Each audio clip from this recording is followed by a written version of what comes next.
Mirror check.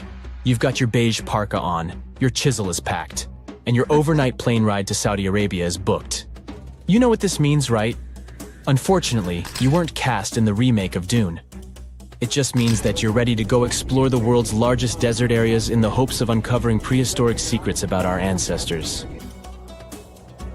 Let's get one thing straight. If you ever thought that deserts were empty spaces, think again. They might be filled with sand as far as the eye can see, but they also hold a lot of history, you know, because before humans settled down in cities and towns, we were nomadic people, and we traveled all around the globe looking for food, water, and shelter. So we had to come up with some interesting stuff to survive. Like this thing that was found in the desert of Saudi Arabia. Do you have any idea what this could have been? Over many years, scientists have discussed the origins and use of huge structures such as these ones. It seems our Neolithic ancestors were way smarter than we gave them credit for. They didn't spend all their hours around the fire carving weapons out of stone. No, they were also practicing their architectural skills. These huge stone structures are called desert kites, because if you look at them from a distance, well, they sort of look like kites. Archaeologists have arrived at the consensus that these kites were used to lure animals in. This way, it would make it easier for our ancestors to guarantee their week's food. But that's not all. Take a look at these monolithic structures right here. They show us that our ancestors probably drew on rocks, the blueprint of what they were going to build on the ground. Just like modern-day architects, desert kites could be miles long, so they drew out a plan before actually building them. The most surprising feature of all is that these kites were built even before things such as Stonehenge. We're talking around 7,000 to 9,000 years ago. Over the last decade, scientists have been able to identify over 6,000 desert kites spread across the Middle East and West and Central Asia. If you don't think this huge, try building something this large without the help of any drones. It looks like a pretty difficult feat to me. And apparently, Saudi Arabia's desert is filled with more amazing things.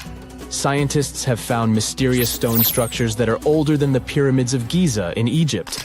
So of course, you can't wait to go check that out. Can we all agree that carrying around heavy rocks to build a pyramid without the help of modern technology sounds absurd? I mean, how on earth did they do it? Now imagine turning back the clock about 2,000 years into the past and finding humans that built similar gigantic structures in isolated areas. Take a look at these so-called mustadals. They are rectangular structures built from piled-up stones, found over 77,000 square miles.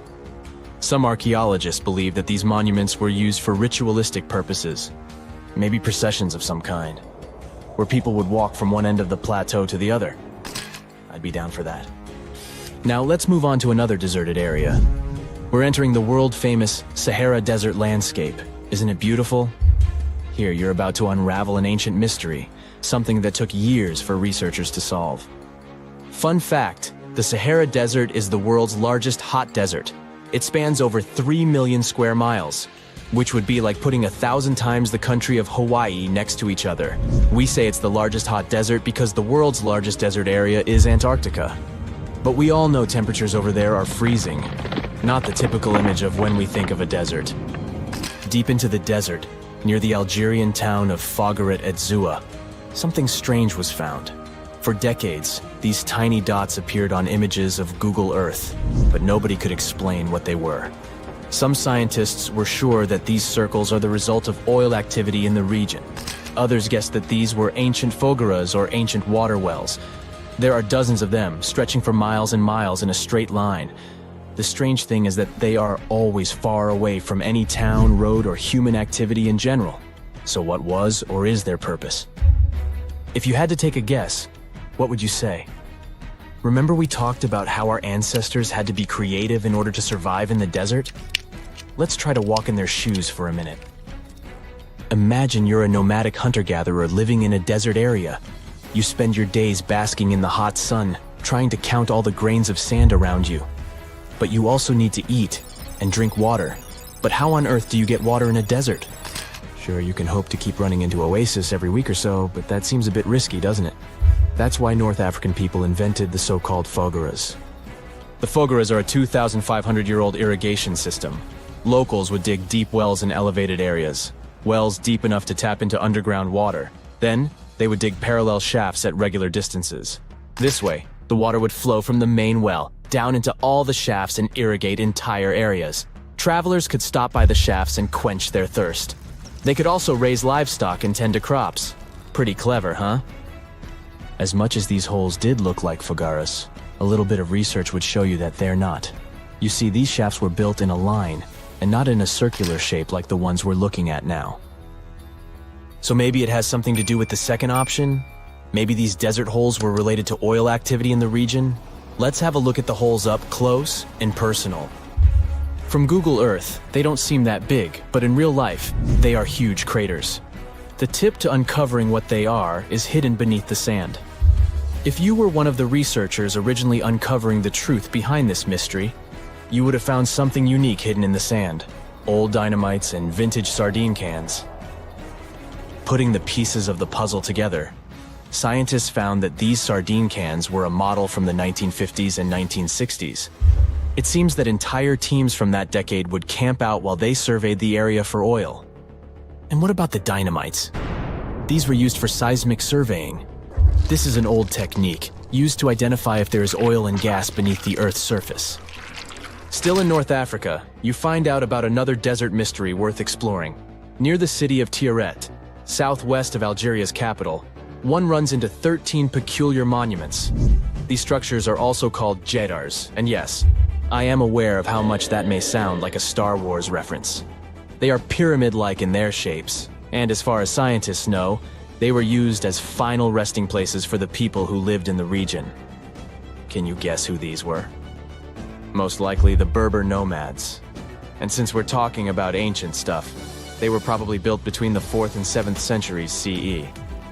Once scientists began to explore the insides of these monuments, they found they were pretty big inside. They found large underground vaults, chambers, and labyrinth-like corridors that gave way to over 20 compartments. It could take you up to 2 hours to walk around in them, and apparently our ancestors also used its walls to depict images of animals and hunting scenes. There's no definite proof of what these Jedars were used for, though. This is so neat, huh? I'm sure that our world's desert is filled with many more mysterious things for us to unravel. I guess I'll see you next time so that we can continue our explorations. What is a boat doing in the middle of a desert? You would expect to find a seagoing vessel closer to shore. This is the question archaeologists had been asking for decades. In 1988, there was a storm near one of the most important archaeological sites in ancient Egypt. A wooden structure emerged from the sand. It was hollowed out by termites. Scientists were determined to solve its mystery. In 2000, they began excavating the site near Abydos, Ubidos. An American team of experts soon discovered a boat that was 70 feet long, and it wasn't alone. In total, there were 14 boats neatly resting next to each other. It was impossible to completely dig out the boats because of their poor condition. Luckily, the wood was preserved enough to get a sample. Analyses revealed that the boats were around 5,000 years old, the oldest fleet in human history to this date. The time of their construction predates the pyramids at Giza by half a millennium. Each ship of the fleet rested in a vault that matched its dimensions. The room was roughly a third of the size of a tennis court. It had mud brick walls that featured more than 120 drawings of boats. Ancient Egyptians incised them on whitewashed walls that were excellently preserved. Scientists have known about these mysterious chambers for well over a century. 1901, 1902. A British archaeologist, Arthur Weigel, stumbled upon a strange structure west of the River Nile. His team caught a glimpse of the interior walls. Sadly, a section of the roof collapsed, so they had to call off further exploration. Researchers abandoned the site, but its location remained on the maps. The boat's position first led scientists to think that they rested on a bank of the mighty Nile. But there was a problem with this theory. Today, the river flows almost 7 miles west of Abydos. Further studies of the surrounding terrain showed the Nile didn't change its course throughout history. Also, if the boats floated near a dock, they would be in unstable positions. The 14 vessels at Abydos were perfectly parallel to each other. There was only one conclusion possible. Someone had deliberately placed them like that. They must have gone through a lot of effort. Each boat had enough room for up to 30 rowers. These vessels could really float. They weren't models. but scholars still don't know if they actually sailed any body of water in ancient Egypt. This doesn't diminish the importance of the find. Previously, archaeologists found only small-scale models. In King Tut's tomb alone, there were 35 boat models. For a long time, these figurines were the only clues as to how ancient Egyptian vessels looked like. The boat's design confirms that they were the real deal. They are the earliest surviving examples of something called built boats. Ancient people constructed primitive vessels by hollowing out large tree trunks. The alternative was reed that was tied together to form a raft. The boats at Abydos had planks tied together. This was a major breakthrough in shipbuilding. During their lifetime, the boats must have seemed impressive. Timber was a valuable commodity at the time. There was no wood in the desert. Cedar had to be imported from Lebanon. The only person who could afford such luxury was the pharaoh. Studying the area around the ancient fleet provided more answers. Scientists discovered a mud brick structure where Egyptians worshipped the pharaoh. Its approximate date of construction matches that of the wooden boats. The same bricks out of which this building was made were used to encase the fleet. At the time of their construction, the rooms they were stored in had a ceiling. That's the section that archaeologists stumbled upon in the early 20th century. Just like mummies and coffins, these marvelous ships rested inside splendid vaults. The exterior of these rooms was also impressive. The outer walls originally had a plaster of white limestone. It reflected sunlight. In the desert sun, the structure housing the boats must have shone from miles away. Ancient Egyptian builders used the same technique to cover the pyramids 500 years later. Today, their surface looks jagged, but it wasn't always like this. When they were constructed, the pyramids had a top layer of fine white limestone. Their surface was smooth and it gleamed in the sunlight. Instead of stairs, the outer layer of the pyramids was more of a sleek ramp. Archaeologists were left with one final question. Which pharaoh owned the fleet? The answer lay just a mile from the site. This is where the tomb of a pharaoh from the 5th dynasty rested, King Senwosret III. Its time and style of construction matched the ones of the chambers with boats. The very end of his rule might explain how the boats ended up in the middle of the desert. The pharaoh probably passed away in northern Egypt. Then his body was transported down the Nile to Abydos in a marvelous procession of decorated boats. The vessels were later lowered to chambers near the final resting place of their owner. This had a symbolic meaning. In the ancient Egyptians' belief system, ships played a key role. Their supreme deity was Ra. He traveled through the sky during the day in the form of the sun. At nighttime, he sailed through the netherworld in a solar boat. The pharaoh identified himself with Ra. That's why he needed boats in the afterlife. That was the only way to regenerate himself. Just as the sun rises every day above the horizon. This belief existed for thousands of years. The more famous Pharaoh Khufu also had a ship. Scientists found it in 1954 next to his pyramid at Giza. It is some 4 centuries younger than the fleet at Abydos, but Khufu's ship was almost 2 times longer. The Great Pyramid of Giza and King Tut's tomb are some of the most famous archaeological finds in Egypt. But there are many more secrets hiding beneath the endless sands of the Sahara Desert. Recently, 2020, archaeologists found a lost city there. They have labeled it as the most important discovery since King Tut's tomb, 1922. The city of Aten is some 3,000 years old. Historians hope it will give them a unique insight into the everyday life of ancient Egyptians. The famous archaeologist and Egyptologist Zahi Hawass proclaimed the site a lost golden city. Aten sits some 300 miles south of Egypt's capital, Cairo. It is close to the famous Valley of the Kings. Archaeologists first found sections of mud brick walls that spread out in all directions. They discovered complete rooms with tools of everyday life inside. The research team unearthed a bakery, a residential neighborhood, and an administrative district.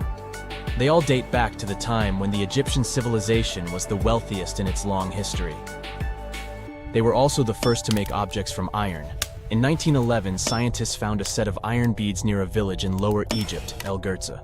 These are the earliest known iron artifacts. The discovery is literally out of this world.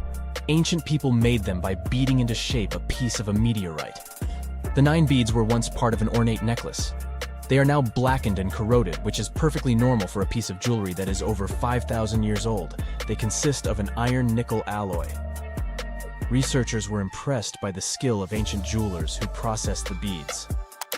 Their craftsmanship is more impressive when you think that they didn't know the stellar origins of the material. The Great Pyramid of Giza also has a remarkable feature. An international research group investigated the electromagnetic response of the structure to radio waves. They found that the pyramid has the ability to concentrate electromagnetic energy inside it. This occurred inside its chambers as well as under the pyramid's base. It contains an underground, unfinished chamber. It seems that the electromagnetic response is connected with the properties of limestone, the Great Pyramid's main building material. The research results might have a practical application. The way solar cells and nanosensors function could be improved by this remarkable find. In July 1990, 4 Czech guys decided to go on an adventure to find the Mongolian death worm, a creature that might have inspired the monster you've seen in the movie Dune. They say it lives somewhere deep in the Gobi Desert, so they flew to Mongolia, hopped into an ATV, and hired some local guides to help them. All that to meet a creature that is up to 6 feet long, can spit acid that could melt anything, and is capable of shooting electricity at those it doesn't like. Legend says that these friendly guys spend most of their days hiding underneath the sandy dunes, but they'd like to come out during the wetter months of June and July. So the timing for a spotting was simply perfect. But the crew needed to figure out how to lure the creature. Sadly for them, no one knew what the giant worm liked to eat. So they built a thumper, which is a machine that made rhythmic pounding noises. They were hoping it would call the worm out of the ground. For 2 months, they searched the vast desert, crossing dunes and rocky plains, looking for any sign of the creature. But alas, it didn't really work out. Ivan McCurley, who was the leader of the 1990 expedition, came back to Gobi Desert again. He once tried to attract the megaworm with blasts, and the second time he used a small airplane to scout the dunes. Over the years, groups from America, Britain, and New Zealand organized big expeditions to the Gobi Desert to try and find the creature. Many others came from all around the world on their own and found nothing. The people in the West first found out about the megaworm of the Gobi Desert thanks to an American paleontologist, Roy Chapman Andrews. This brave man was probably the inspiration for Indiana Jones. In 1926, he wrote about the creature in his book. At a meeting with Mongolian leaders, Andrews heard detailed descriptions of the creature, even though none of them had ever seen it themselves. One of them described it as looking like a sausage, about 2 feet long, with no head or legs. According to him, the worm was so venomous that just touching it could instantly take your life, and it lived in the loneliest parts of the Gobi Desert. Andrews didn't think the creature was real, but he shared these stories again in another book. In May 2005, 4 friends from Great Britain who searched for monsters professionally decided to try their luck. They made drawings of the worm and hired local people to hand out flyers all over the Gobi Desert. These flyers offered a reward to anyone who could give information about the worm or even bring them a specimen. They thought loud sounds that other explorers tried would scare the beast away. Some told them it likes damp conditions, so they came up with a plan to block streams of water to create wet areas that would lure the worm out. Their plan didn't work because it was too hard to build dams in the desert. They ended up using small traps, but didn't find any actual proof that the worm existed. But they did meet locals who shared interesting stories about strange creatures they had seen over 70 years. Over the years, stories of the monster spread around the world. In some of them, it's only 1 foot long. In others, it's as large as a human. It's white-gray or scaly and brown, or maybe fleshy and bright red. Someone said it resembled a snake, or maybe a caterpillar, or maybe it has wings and can fly. And some believe it could be a supernatural evil being without a body. Maybe the stories are so different, and the search operations are so fruitless because the creature doesn't even exist. Or it could be one of many cryptids. Those creatures like Bigfoot, Yeti, the Loch Ness Monster, their existence has yet to be proven. In 1983, one scientist who was visiting the region heard that an old man had managed to catch the mysterious worm. He also learned there was a nest nearby. The scientist bravely approached the hole in the sand and put his hand inside.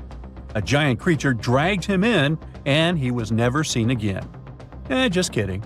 He actually found a Tartar sand boa inside. It's a chunky, burrowing, non-venomous snake that has small eyes and gray-brown scales. He showed it to the locals to verify if it was the monster, and supposedly all of them said yes. Most Mongolians who know about the worm still believe it's real. Now, even though people call our supposed monster a worm, it's just what it sounds like in the English translation. Many Mongol cultures have used this word for centuries to refer to any animals they thought to be really dangerous, especially snakes, even non-venomous ones. So, it doesn't have to be a literal worm after all. Worms are soft and squishy, but a creature living in the harsh Gobi Desert would need to be tougher, more like a snake or a type of lizard without legs. Neither of these creatures can shoot electricity or spit acid like they say the death worm does. But some snakes, like cobras, can spit venom that's dangerous for people. If it were real, the creature would have a backbone, and explorers searching for it would likely find some bones or evidence left behind. And there are actually fossil remains all over the Gobi Desert. Scientists found representatives of over 80 dino groups here over the last almost 100 years. It all started with the world's first dinosaur egg nests. This discovery changed all the scientists knew about dinos. It was the first proof they laid eggs. In the following 2 years, the same expedition team unearthed over 100 dinosaurs and took them to the American Museum of Natural History, where you can still see them today. Some of them were swimming around in the Cretaceous Sea that used to be here about 71 million years ago. They resembled modern birds. The mystery of the megaworm is still unsolved, but there used to be another mystery scientists finally managed to explain. Back in the 13th century, a famous traveler, Marco Polo, not the guy from the swimming pool game, crossed the Gobi Desert. He thought he could hear mysterious noises, like the sounds of musical instruments such as drums. He wrote about it in his book and believed he might be hearing the voices of restless spirits. Scientists call these noises singing sands or booming sands. Unlike the squeaky sound you might hear when walking on a sandy beach, these desert sounds are much louder, like a musical instrument playing deep, haunting notes. Over the years, people came up with all kinds of ideas about what caused the sounds, like underground water or winds making the sand vibrate. Not all dunes can do this, and scientists wanted to figure out why. Sometimes the winds might cause a small avalanche on the side of a dune, and then you can hear the magical sound start. But this is rare. So, to study it, scientists had to help the dunes sing. They climbed to the top of a dune and slid down on their backs, using their hands and feet to push sand down. As the sand tumbled, the sound started softly and got louder. They could even feel the vibrations with their hands. So, they found out that for a dune to sing, a few special things need to happen. The grains of sand must be the right shape. The dune has to be big, and the sand must be very dry, so no singing after it rains. Inside the dune, there's a hard layer of packed sand that acts like a giant speaker. This layer bounces the sound waves back and forth, makes the noise louder and louder, and creates a haunting melody that can fill the desert air. In other words, the dunes can play tunes. Yeah, sorry, I couldn't help myself with that one. Phew!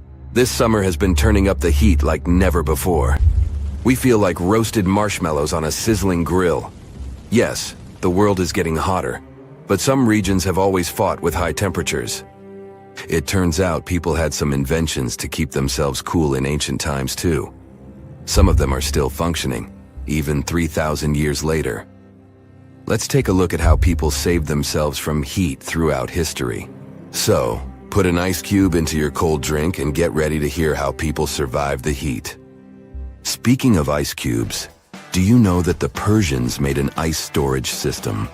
In the deserts of ancient Persia, people had an out-of-the-box idea about how to prevent their food from turning into a melted mess. These ingenious Persians stumbled upon a physics trick that allowed them to create ice in the middle of the desert. They called these cool structures yakhchuls, which basically means ice pits.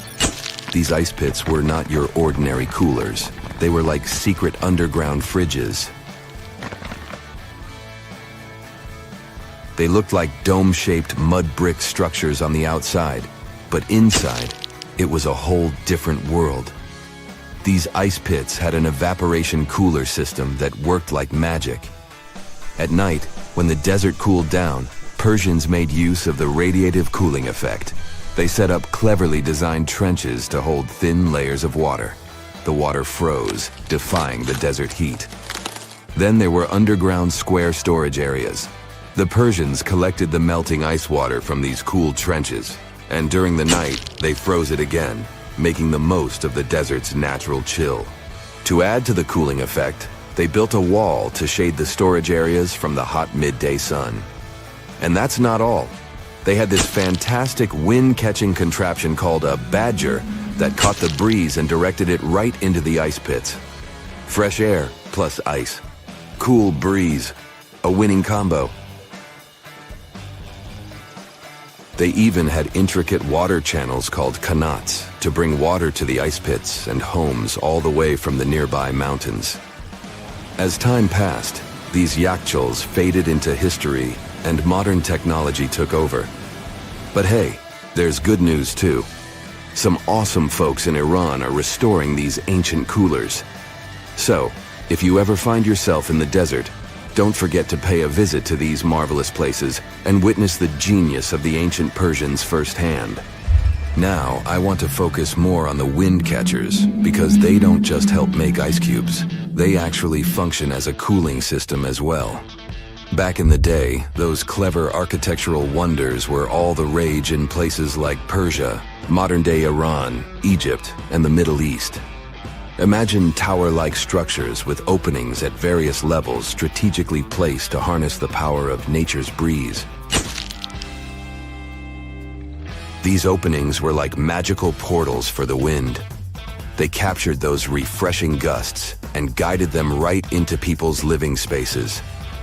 Basically, they were natural air conditioners.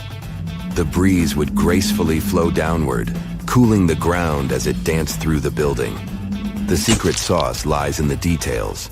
The tower's height, the number of sides, the openings, and the positioning of the interior blades.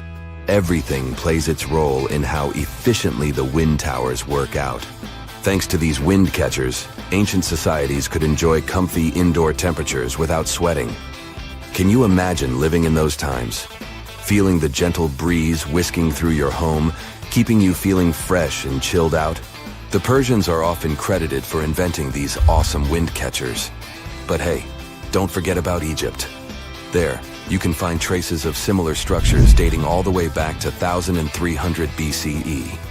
Yes, the invention of wind catchers may have occurred in ancient Egypt, but Yazid in Iran is the city with the largest number of wind catchers. People wouldn't have been able to live there without these ancient ACs because there was almost no rain in the area throughout the year. Now, let's look at these perforated double-skinned exteriors. Imagine dressing up a building with a fancy perforated screen. It's like giving its exterior a stylish makeover while keeping things chill inside. This genius technique, firstly, scatters the natural daylight, so no harsh sunbeams to blind you. The screen also offers shade like a pro, giving the building's interior a much-needed break from the blazing sun. Think of it as a natural sun hat for your home. Placing this screen about 4 feet away from the outer walls creates a breezy, dreamy hallway for fresh air circulation. And hey, they add a touch of elegance to the building too. These structures are sometimes called jali. Jaipur, India, for example, has an average daytime temperature of about 100 degrees Fahrenheit. So these structures are lifesavers. Jalis come in various forms, crafted from cement, earth, and wood. It's a cultural symbol deeply embedded in Indian architecture. You can find its captivating presence in iconic historical buildings like the majestic Taj Mahal and the Grand Red Fort in Delhi. But hey, it's not just a thing of the past. It's still rocking modern architecture scenes, and its charm has sparked creativity in artists and designers worldwide. It adorns the building's exterior, its cross-section showing a larger opening on the outside and a smaller one on the inside. This is where the Venturi effect steps in to show off its physics prowess. As the air flows through the narrowing passage, it picks up speed, creating a difference in pressure between the inside and outside of the building. Air blowing at a higher speed gets compressed, and when released, it cools down. Mashrabia is a wooden lattice or screen used in the Middle East and North Africa. These decorative wonders are like window blinds, but they do more than just look pretty. They're smart too. They give privacy, shading you from the sun, and let fresh air and light in. Some people also add clay pots filled with water, sand, or damp straw to their designs. As hot air breezes through the holes, it also passes through the pot's porous surface. The moisture inside evaporates, cooling the air. This is a perfect low-cost technique for hot and dry climates. It's eco-friendly, and there's no need for electricity. Now, let's fast forward to today. Designers are getting creative, mixing traditional wisdom with modern tech. At the Al Bahar Towers in Abu Dhabi, they've got it too. Picture over 2,000 hexagonal panels that dance with the sun's movement, providing shade to the building's interior. Water evaporation was another secret weapon for ancient people. Simple, yet super effective. Plus, ancient Egyptians hung wet mats and curtains in doorways. When the air passed through them, it cooled down, providing a relief from the scorching sun. Ancient architects were the masters of maximizing airflow. They knew how to cross-ventilate and let hot air escape while inviting cooler air to the party. Speaking of ancient Rome, bathhouses were the place to be back then. It was like a community hub. People gathered to chat about politics, play sports, and, of course, take a relaxing dip. The frigidarium was the cool spot in Roman baths. After a steamy soak in the caldarium, Romans dashed to this giant pool to chill out. Then in some places, like Cappadocia in Turkey, people went underground to hide from the heat. They carved cozy dwellings in volcanic rock, harnessing the Earth's natural cooling powers. So the lesson here is simple. Architects and designers can create wonders by combining local traditions with smart tech. California's Death Valley boasts the highest officially registered temperature to date, with 134 degrees Fahrenheit in 1913. Meanwhile, Africa's sweltering record stands at 131 degrees Fahrenheit in Kebili, Tunisia, as noted in 1931. In Europe, the highest temperature ever documented reached almost 120 degrees Fahrenheit in Sicily in August 2021. Then, in 2022, the UK had the hottest summer of all time. A ship filled with gold and other treasures worth over $13 million was found in the middle of the Namibian desert after almost 500 years. The worker who found it was actually looking for diamonds, but ended up with something way more valuable for history. There were some blocks of copper, some wood, pipes, and elephant tusks. The miners called for an archaeologist, who soon realized it wasn't a disturbed beach like they thought, but a shipwreck. All evidence showed that it was a Portuguese trading vessel, Bom Jesus, that went missing in the 16th century.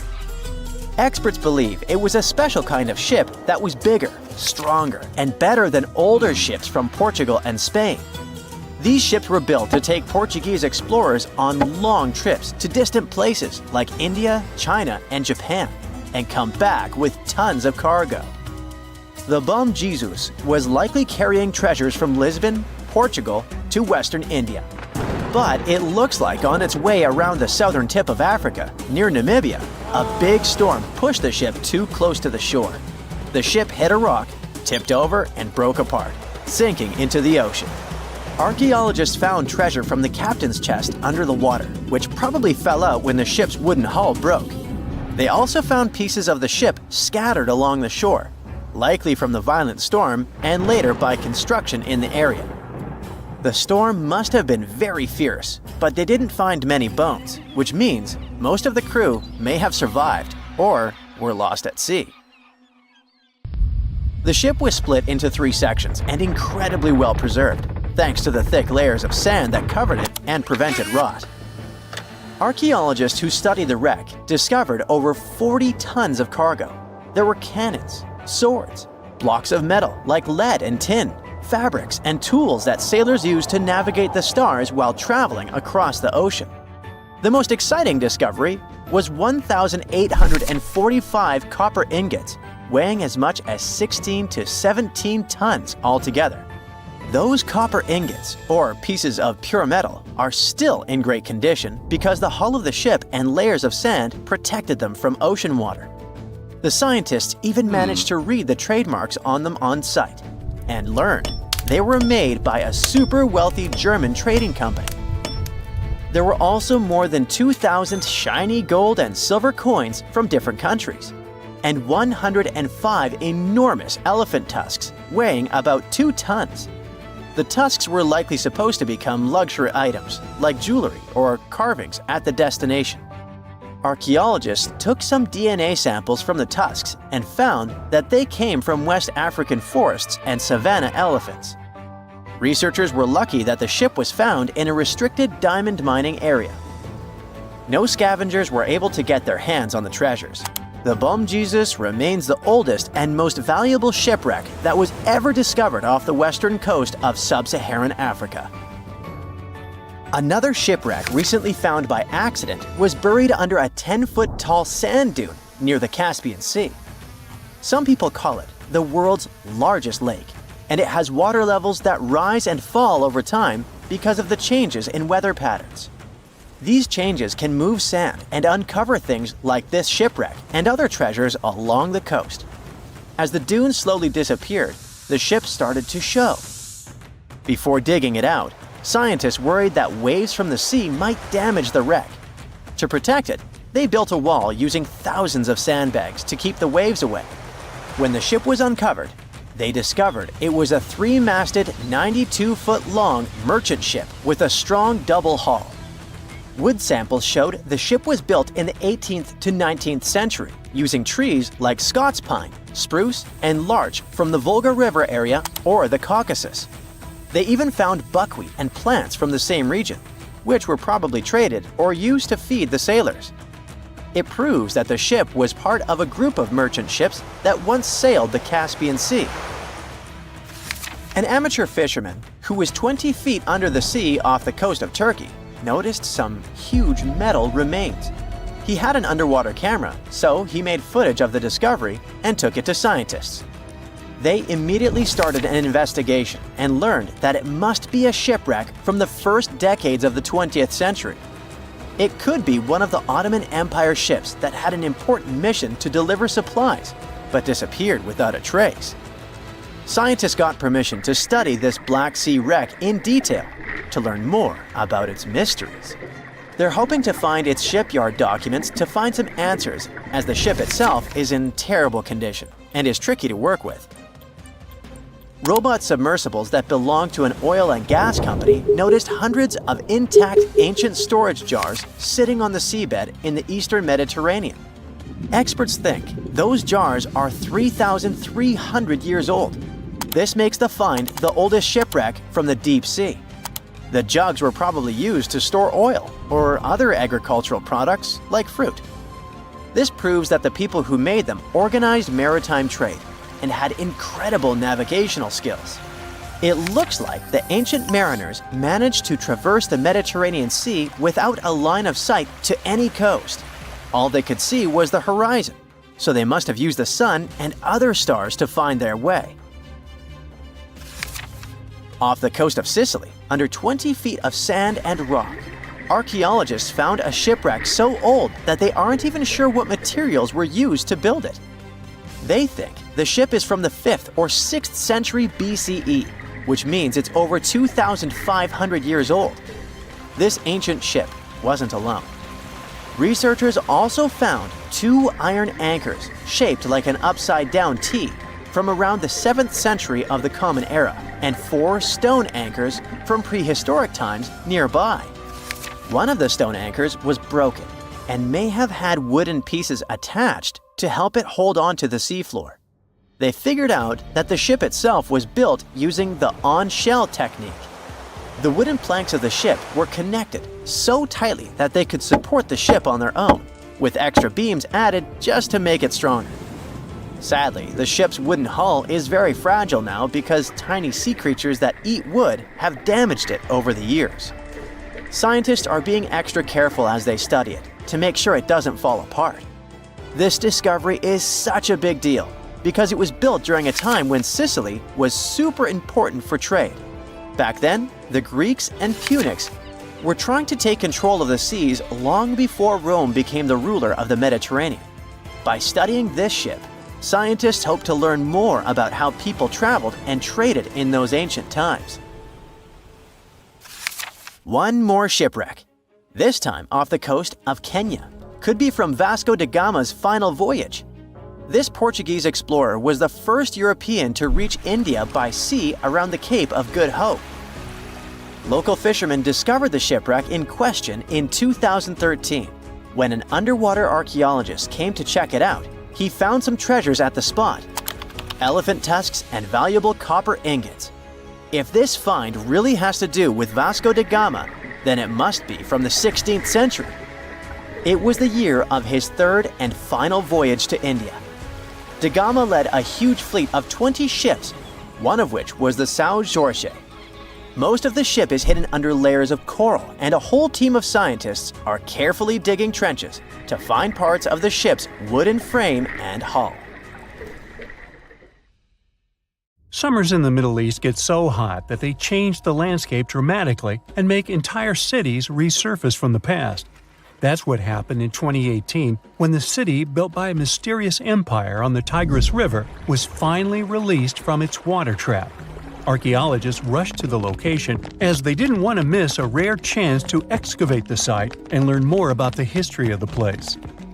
They believe they've found the Bronze Age city Zakiku, founded over 3,000 years ago and fully submerged in the 1980s when a dam was built in its place. It used to be a busy hub for the Mitanni Empire for caravans on the popular trade route.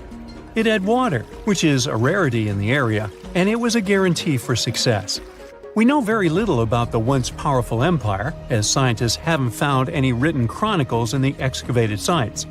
That's why the archaeologists were thrilled to find an entire palace for the local ruler. Several years later, when the area became free from the water again, they found some fortifications to protect the city from foes. The highlight of their expedition was finding a huge public storehouse for trade goods and harvests, piles of wheat and barley, and imported metal and wood. Bread was the staple food for the locals, and they also loved big pots of vegetable soups and stews for lunch. Each household kept sheep, goats, cows, and pigs, so they had a steady source of milk and meat for special occasions. All the constructions found so far were built from bricks molded from mud. The walls that were underwater for over 40 years are so well preserved as if they went down yesterday. The royal palace stands out as it's larger than the other constructions, has thicker walls, and even pavements made of baked mud bricks that were sealed to be waterproof. The local king must have been in good relations with the emperor of the larger empire, of which Zakiku was dependent. Traders who lived in the city collected wooden beams and took them to storehouses. The beams arrived down the Tigris River from the forests in the mountains in the north and east of Mesopotamia. Merchants came here to sell their goods and then crossed the Tigris on their way to the borderlands. Zakiku was thriving as a center of commerce for about 6 centuries until it was hit by a massive earthquake in 1350. Archaeologists found 5 ceramic vessels holding over 100 clay tablets made close after the earthquake. It's almost a miracle that small tablets of unfired clay managed to survive underwater for decades. People who created those must have carved notes on clay while it was still wet. They wrote about anything, from newly stored harvests to notes for other kingdoms. Then they would let the message dry in the sun. Scribes even had to learn a different language so that everyone outside the city could read it. Scientists believe the tablets they found used to be part of a private archive. They hope to decipher the notes to learn more about the history of Zakiku and the whole empire after the terrible earthquake. The damage to the buildings was so enormous that it was impossible to restore Zakiku to its former glory, and if there had been any survivors, they must have left the city. Several decades later, the Assyrians, who also lived in Mesopotamia, settled here. They built their houses on the ruins of the abandoned city and used whatever structures they could find from the previous residents as outer walls. But they stayed here only for 50 years, then decided to build a new capital on more fertile soil to make some good cash from agriculture. Archaeologists working in Zakiku had to halt excavations when the water levels went back up and covered the city. They sealed the ruins in tight-fitting plastic sheets and put stones and gravel on top. They hope it will help protect the priceless site from water erosion and prevent it from disappearing again. They realize how important water from the dam is for the region, but if it recedes again, they say they'll definitely continue the excavations. There was a bustling community in today's Taklamakan Desert in China around 1,600 years ago. It lived along the Nija River, which ran through the desert for miles and got its water from the melting snow in the mountains. After 3 years of work in the area, archaeologists and scientists managed to dig up 8 tombs in the desert. Thanks to the desert heat, the clothes and artifacts inside them were almost as good as new. The people who wore those must have lived in the ancient city of Nija. Nija used to be part of a prosperous kingdom at the heart of the Silk Road trading route and had a population of over 3,000 people. Then, desert sands went rogue and swallowed the city whole. Archaeologists only found the ruins of Nija in the early 20th century. Scientists from different countries have tried to solve its mysteries. It looks like the tombs discovered at the end of the 20th century belonged to the wealthy. There were some expensive items inside: a quiver and bow, metal arrowheads, gold earrings, and a glass bead necklace, a lacquer box with a comb, makeup, and a sewing kit in one of the tombs. There was also some silk of top quality, and even the bright colors like green and yellow haven't faded on it. The fabric also had Chinese characters with quotes from historical books, which helped scientists identify the period in which it was made. Archaeologists later found a large dwelling site and the clearing of 3 ruined buildings. It will probably take many more years to understand why the city had fallen and what happened to its people.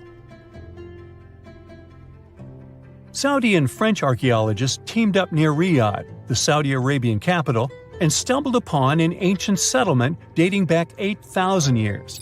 The scientists used all sorts of cool tech, like laser scanning, drones, and aerial photography, to unearth this Neolithic-era gem. They found the settlement in a local archaeological hotspot. Among the treasures they uncovered were a stone temple, remnants of an altar, and over 2,000 graves. All these finds tell us about ancient practices and rituals. The team also found the foundations of 4 massive buildings, corner towers, and open-air courtyards, all with underground reservoirs to store water for agricultural use. There was also a smart irrigation system with canals and cisterns, which let the city thrive in one of the driest deserts in the world. Rock drawings etched into the nearby mountain depicted the daily life of the locals. The excavations have been going on in the area for over 40 years, and scientists still keep finding new artifacts to answer more of their questions. Fishers have stumbled upon ancient bones, tools, and artifacts that are 9,000 years old on the North Sea floor. British and Dutch archaeologists and paleontologists rushed to see the finds as they were hoping it could be evidence of the submerged Doggerland. And they weren't disappointed. There were even perfect sets of footprints left by Mesolithic people who lived here. 12,000 years ago, during the last major ice age, the British Isles weren't islands at all. There was a landmass made of many hills, marshlands, and dense forests that connected them to the European continent. That landmass was Doggerland, where a prehistoric hunter-gatherer society lived and thrived. But then, the sea level started going up at the speed of 3 to 6 feet a century as glaciers were slowly but surely melting. The locals had to move to areas that today belong to England and the Netherlands. Experts decided to learn more about the history of Doggerland, using data from oil companies working in the North Sea. So far, they've created digital models of what the area of 18,000 square miles might have looked like before it vanished beneath the waves. They still need to analyze samples of ancient insects and plants and the DNA of animals to get a full picture. Have you heard of Göbekli Tepe? It's an ancient site in Turkey that literally made historians rewrite history books. Over 11,000 years ago, a group of prehistoric humans crafted an enigmatic masterpiece that's even older than Stonehenge.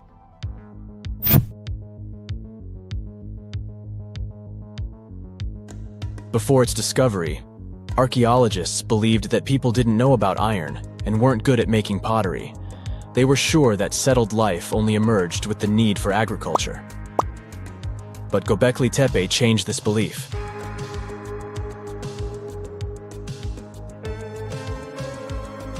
The place has revealed that it was the temple that paved the way for a settled life, not agriculture. Until this discovery, researchers believed that farming was the catalyst for sedentary living. Meet Professor Schmidt, the guy whose findings changed this theory. He managed to prove that hunter-gatherer communities laid the very foundations of this way of life.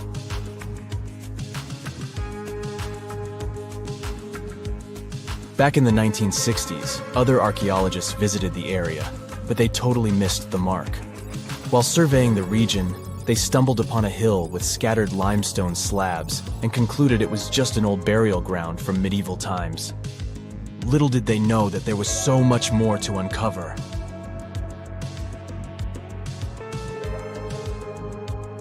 In 1994, Schmidt embarked on his own survey of prehistoric sites in the area. Surprise! He instantly realized he had discovered something truly extraordinary. Unlike the nearby flat and barren plateaus, Göbekli Tepe had a gently rounded top, rising 50 feet above the surrounding landscape.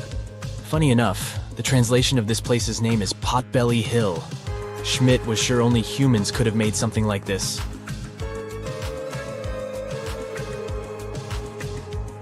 Those broken limestone pieces that were mistaken for gravestones turned out to be way more exciting. It was like stumbling upon a hidden treasure. The pieces took on a whole new meaning, and Schmidt with his team was about to dive into the secrets waiting beneath the surface. To their surprise, they found no traces of a settlement. No hearths for cooking, no houses, and none of those adorable clay figurines commonly found in nearby sites of similar age. However, they uncovered that those ancient people used tools like stone hammers. So, Schmidt and his team put their heads together and took a wild guess at the age of Göbekli Tepe's stone structures. Their estimation got backed up by some limited carbon dating done right at the site. The ancient vibes of this place were finally starting to make sense. It was like a puzzle slowly coming together.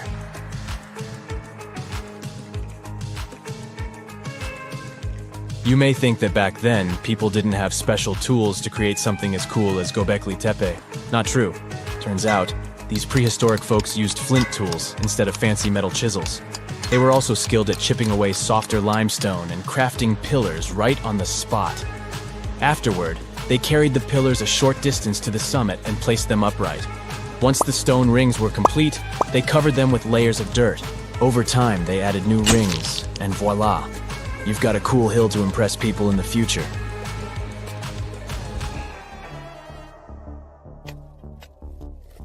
During their first year of excavation, the team went through 15,000 pieces of animal bones from wild creatures. These people didn't have pet animals or grow their own food. They hunted wild animals for their meals. But things were about to change because the place had everything they needed to start farming. Scientists say they had wild sheep and wild grains that could be domesticated. And guess what? Just 20 miles away, geneticists found evidence of the world's oldest domesticated strains of wheat at a prehistoric village.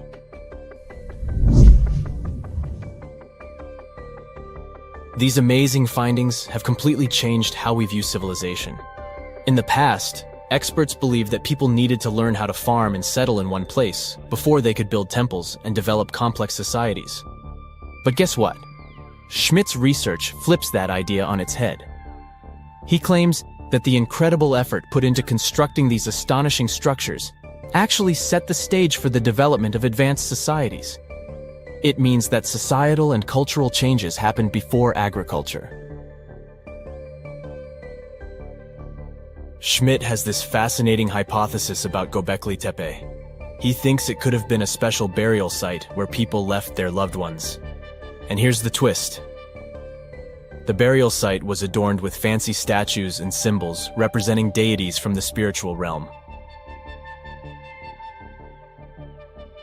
The idea that Göbekli Tepe could have served as a sacred place adds another layer of complexity to the whole story. While the site's true purpose may remain elusive, Schmidt's insights invite us to consider the profound interplay between life and the afterlife, and the deep reverence ancient hunter-gatherer societies may have had for their departed ancestors. Now let's talk about the stars of the show, the mesmerizing T-shaped columns that dominate Göbekli Tepe. These mysterious structures range from 10 to 20 feet tall and most likely represent stylized human figures.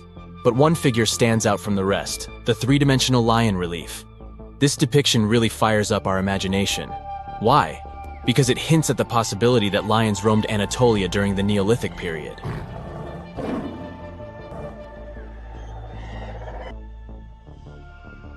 These standing stones are arranged in circles and placed in rectangular pits. Each circle has a similar setup. Two big T-shaped pillars in the center, surrounded by slightly smaller ones facing inward. Talk about a stylish arrangement. These towering pillars reach a whopping 16 feet and weigh between 7 and 10 tons. Some pillars are plain and simple, while others are like works of art with intricate carvings.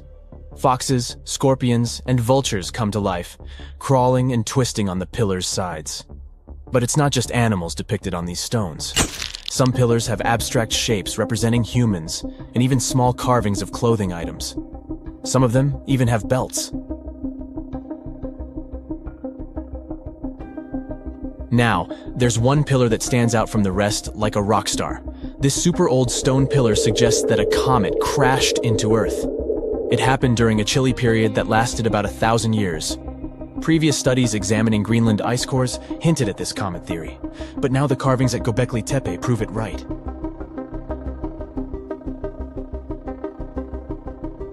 The carvings on the pillars are like a historical comic strip. They even show a headless human figure. Researchers fed the images into a computer and discovered their connections to constellations, indicating that this temple might have been an ancient observatory. It's like our ancestors were trying to document this cataclysmic event in their own unique way. Archaeologists have been excavating and researching Göbekli Tepe since the mid-1990s, peeling back layers of history and providing us with a deeper understanding of the intricate relationship between various elements. They have no plans to stop the whole process for another 150 years. Who knows what else they'll find? You see, Göbekli Tepe has been labeled purely as a ritual site with no signs of domestic activities. We were led to believe that the absence of water meant it couldn't support semi-sedentary communities. But scientists believe it's time to shake things up and approach Göbekli Tepe with fresh eyes. It's time to question what we believed before and use new evidence and different ways of thinking. Like, there might have been a group of people living in the area who didn't stay in one place all the time. They moved around a bit but still had their own civilization, living in the area semi-sedentarily. Göbekli Tepe is not just home to a single temple, but an astounding collection of over 20 ancient structures. As archaeologists delve into the depths of this wonder, they are unraveling its unique layout, featuring two prominent focal points at the heart of each establishment, complemented by smaller structures and dividing walls. What's even crazier is that in this area, there are over 200 obelisks, which are narrow tapering monuments. And now we're off to almost 5,000 years ago. Let me take you to ancient Egypt, where back in 2550 BC, guess what? The construction of the Great Pyramids of Giza started. People learned to build cathedrals and skyscrapers, but it wasn't until recently that these massive buildings appeared. It's still a mystery to even modern scientists how these pyramids were built 5,000 years ago. No wonder they are one of the 7 wonders of the ancient world. They're also the oldest of them and the only wonder of the ancient world that still exists in the 21st century. It must have taken a lot of cooperation to build a thing that massive, even for today's metrics. But the Giza pyramids weren't the first pyramids ever. The first one, called the Step Pyramid, was built around 80 years before the first Pyramid of Giza in 2630 BC for King Djoser. It wasn't meant to be extraordinary, but ended up being quite impressive. It was a pyramid of 6 stepped layers of stone. It was 204 feet high, which is as tall as a 19-story building. And it was the tallest building that existed at that time. It wasn't just a pyramid though, it was surrounded by a whole complex of buildings, including even courtyards. In ancient Egypt, people believed in the afterlife, so everyone, especially kings, wanted to make sure they had everything they needed to get ready for it. Here's why the pyramid complex was perfectly supplied with a lot of objects people used every day. The complex included a pyramid and a kind of a palace.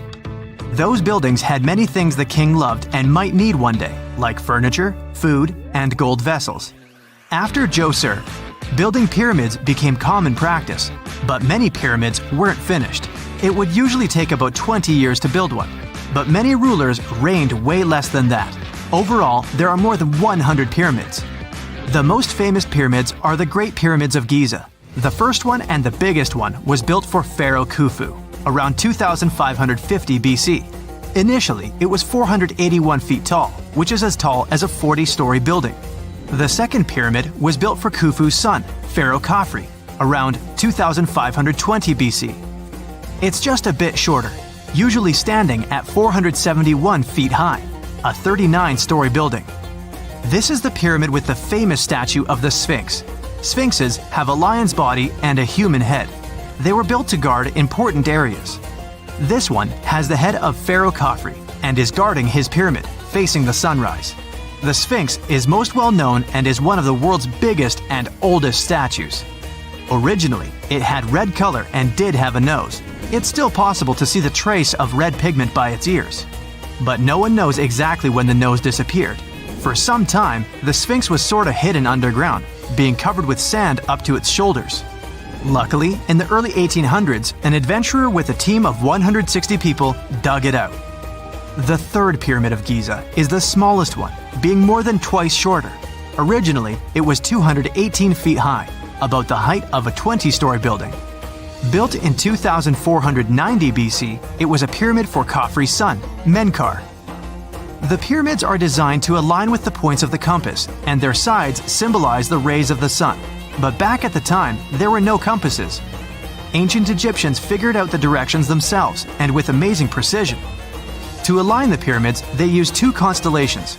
Originally, the pyramids were covered in smooth white limestone and had a gold-silver top to reflect the sun. Later, the white limestone was taken from the pyramids by other kings and used for other buildings. Scientists estimated that ancient Egyptians used about 2.3 million stone blocks to build the first pyramid. Each block weighed more than 1 ton. This is the weight of a rhino. Some blocks were even bigger, being almost as heavy as an elephant. 4.5 millennium ago, there was no modern equipment to help build it. There were no machines, no wheels, and even no steel. The only metal available to them was copper. Even today, scientists aren't sure how the Egyptians managed to build the pyramids. There are no records left that would shed light on it. Some even think that Egyptians wanted to keep it as their secret and didn't even record it on purpose. Many believe that poor people and foreigners built the pyramids, but it's not true. Actually, the builders were very skilled workers, and they were fed and paid well. The archaeologists claim that the builders lived in a nearby temporary city and were a highly organized community with a strong leader. Scientists say that around 20,000 people worked on each pyramid complex, and it took about 20 years to build each. It probably was a national project.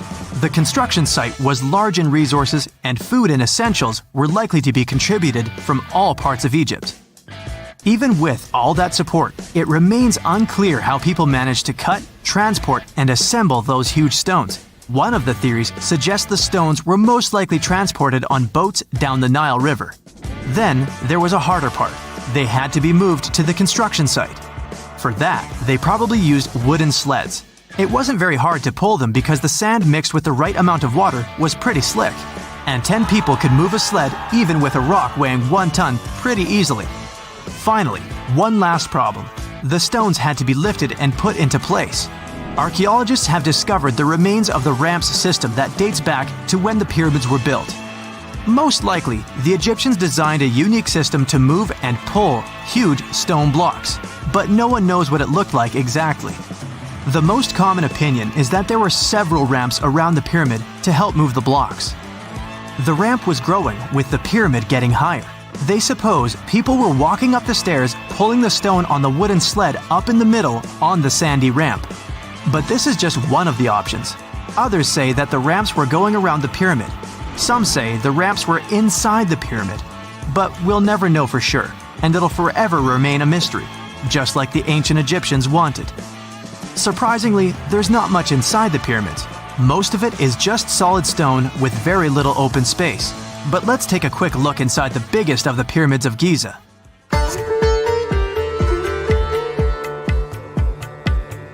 From the entrance, there are two stairs, one going down and the other one going up. The descending one takes you to a chamber located underground. That's where the pharaohs are, but not in this pyramid because Khufu wanted to stay higher. The underground room is partly unfinished. The room with Khufu's sarcophagus is called the King's Chamber. It's upstairs and then through the tall and long Grand Gallery. Below the King's Chamber, there's a room called the Queen's Chamber. There are no queens though, and no one is sure why the room is called this. Unfortunately, none of these have any hieroglyphs on the wall. They're just bare. If you want to see them, you should go to the other rooms that are decorated. Those pieces of art are depictions of ancient Egypt's culture and daily life. The texts allow researchers to study their language and grammar. Sadly, the treasures that once were here in the pyramid are long stolen. From that room, there are several tunnels for an unknown purpose. There are many tunnels and passages inside the pyramids. There are many chambers and shafts and secret ways. Scientists have been sending little robots with cameras there for some decades already. And the robots did discover another chamber a bit upstairs with hieroglyphs on the walls. But even today, much of the pyramids is still unknown, and there's no so-called building plan of the pyramids. Egyptians did create a mystery no one can crack for 4,500 years already. Scientists recently started to X-ray the pyramid to learn what's inside it without entering it and its narrow, mysterious tunnels. We have only explored 5% of the ocean so far. Even this info alone should be enough to make people scared of getting lost in the ocean. On the other part of the spectrum, there are deserts. You need to be in survival mode there too. Shockingly, more people lose their lives from drowning than dehydration in the desert. But what's worse? Being trapped at sea without food? Or getting lost in a desert? Being lost at sea is tougher for a bunch of reasons. There's no hiding from the sun during the day, freezing temperatures at night, and gusty winds most of the time. You're at the mercy of the sea, and depending on where you are, you might be dealing with massive, 40-foot-tall ocean swells. In places like the North Atlantic, staying afloat in the water is a struggle that lasts less than a minute. In wild seas, controlling your ride is a challenge. Capsizing or drifting in a random direction are real risks.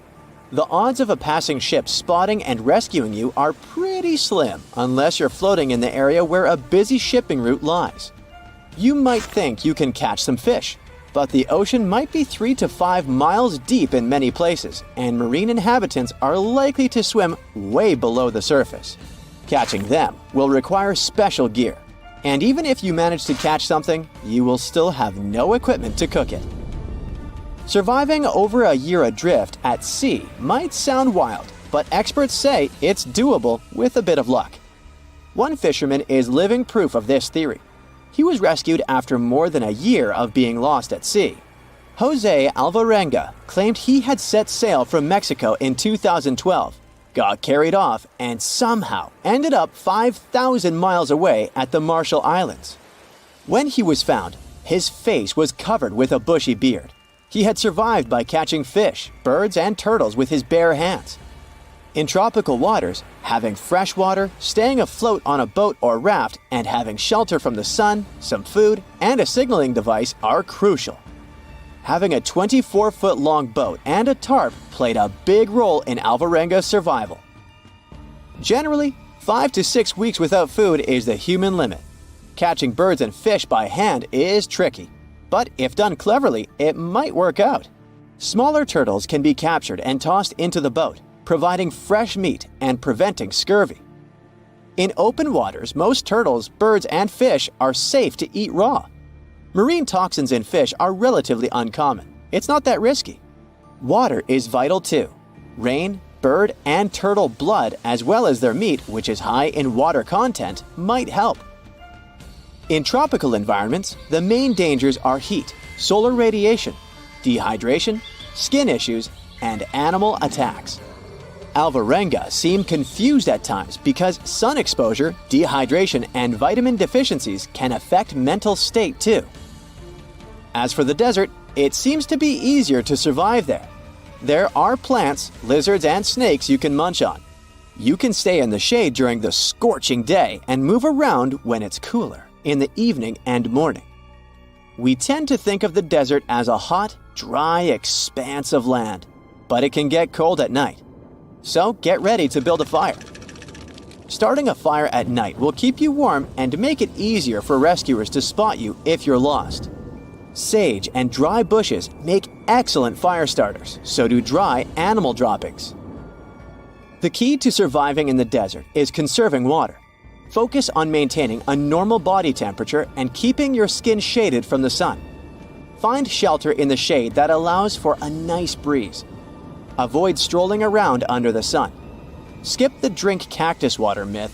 That might do more harm than good. The liquid inside cacti is toxic. Even if exhaustion tempts you to lie down, steer clear of the ground if you can. It can be 30 degrees hotter than the air temperature. If you have your car with you, take out the seats and put them on the ground in the shade. Try to figure out what can serve as a decent seat. Aim to keep at least 1.5 feet between you and the ground. Shedding clothes might seem like a good idea when the sun is blazing, but it's risky. Exposing your skin to the sun will lead to sunburn and speed up dehydration. Instead, cover up as much of your body as you can and stay away from direct sunlight. One of the major dangers in the desert is flash floods. Ditches, arroyos, and canyons can fill up with water quickly, catching you off guard. Remember, more people have lost their lives from drowning than dehydration in the desert. Stick to high ground and avoid areas that could spell disaster during a heavy downpour. In northern Africa, you can take part in the Marathon des Sables. It's a grueling run that's more than 6 times longer than a regular marathon, and it all happens in the heart of the desert. Mauro, an Italian police officer, decided to join the race in 1994. A sandstorm struck at a certain point along the route, leaving Mauro disoriented. Losing his sense of direction, he ran in the wrong direction. He covered several dozen miles before realizing the gravity of his situation. Eventually, he sought refuge in an abandoned shrine in the middle of nowhere. Survival mode kicked in. He summoned the strength for one last dash through the desert, hoping to find help. After being lost for a whole week, he finally stumbled upon an oasis with a little water puddle. But his throat and mouth were so swollen from dehydration that he couldn't swallow much of the water. He was just lying there next to the puddle, taking tiny sips throughout the day. The next morning, he managed to fill up his water container and kept on walking. Later, he spotted some fresh goat marks, and that got his attention. Along the trail, he found human footprints. It turned out to be a young girl who was taking care of the goats. When Mauro sprinted towards her, desperately asking for help, he freaked her out at first, but then he finally got rescued. And now let's talk about surviving on a deserted island. There, you have more chances than in the ocean or desert. You can boost your luck by following these steps. Look for freshwater sources, such as streams, waterfalls, or rain. If the place is dry, create a solar still by digging a hole, placing a container inside, and covering it with plastic. Collect rainwater and boil it before drinking. Avoid salt water from the ocean. The next step is to get food. Try to eat only familiar fruits like coconuts and bananas, and avoid unknown berries. Seaweed will also do you good. It's possible to prevent scurvy by munching on fresh citrus fruits like lemons and oranges. You can get protein from fish, mollusks, and small animals. Sharpen sticks to hunt for fish or birds. Be careful with bigger game and go for slower insects if needed. Cook shellfish thoroughly. Before eating unfamiliar fruits, rub them on your skin and lip to check for adverse reactions. Avoid fruits with a peach or almond smell, as they might be poisonous. Don't waste anything, even if you have extra. Store excess food and water and stick to a plan. I hope you'll never find yourself in this situation. Nelson Neti survived 5 days on a deserted island near Rio de Janeiro. He got caught in a wave while checking out the view from the rocks near Grumari Beach and ended up on Palmas Island. This 51-year-old gardener found a cave to sleep in on the first night and stumbled upon a tent and a blanket left by fishermen the next day. As the days went by, Mr. Neti got desperate and started drinking seawater. Finally, on Saturday, jet skiers spotted him waving his shirt, and they called the authorities. A helicopter came to the rescue, and that's how Mr. Neti got saved. Ah, Phoenix. This sizzling gem in the Sonoran Desert isn't just another American city. It's more like a giant oven where you can throw a party, as long as you don't forget the ice. Seriously, if you find yourself here in the summer, brace yourself for some serious heat. We're talking about temperatures that regularly pass 100 degrees. And in 2024, Phoenix hit 110 degrees 55 times during the summer, tying the record set just the year before. Now, I get it if you're not a fan of hot weather, but apparently a lot of people love living in a sauna. Phoenix ranks as the 5th largest city in the United States, and it is the capital and most populous city in Arizona, with 1.7 million residents as of 2024.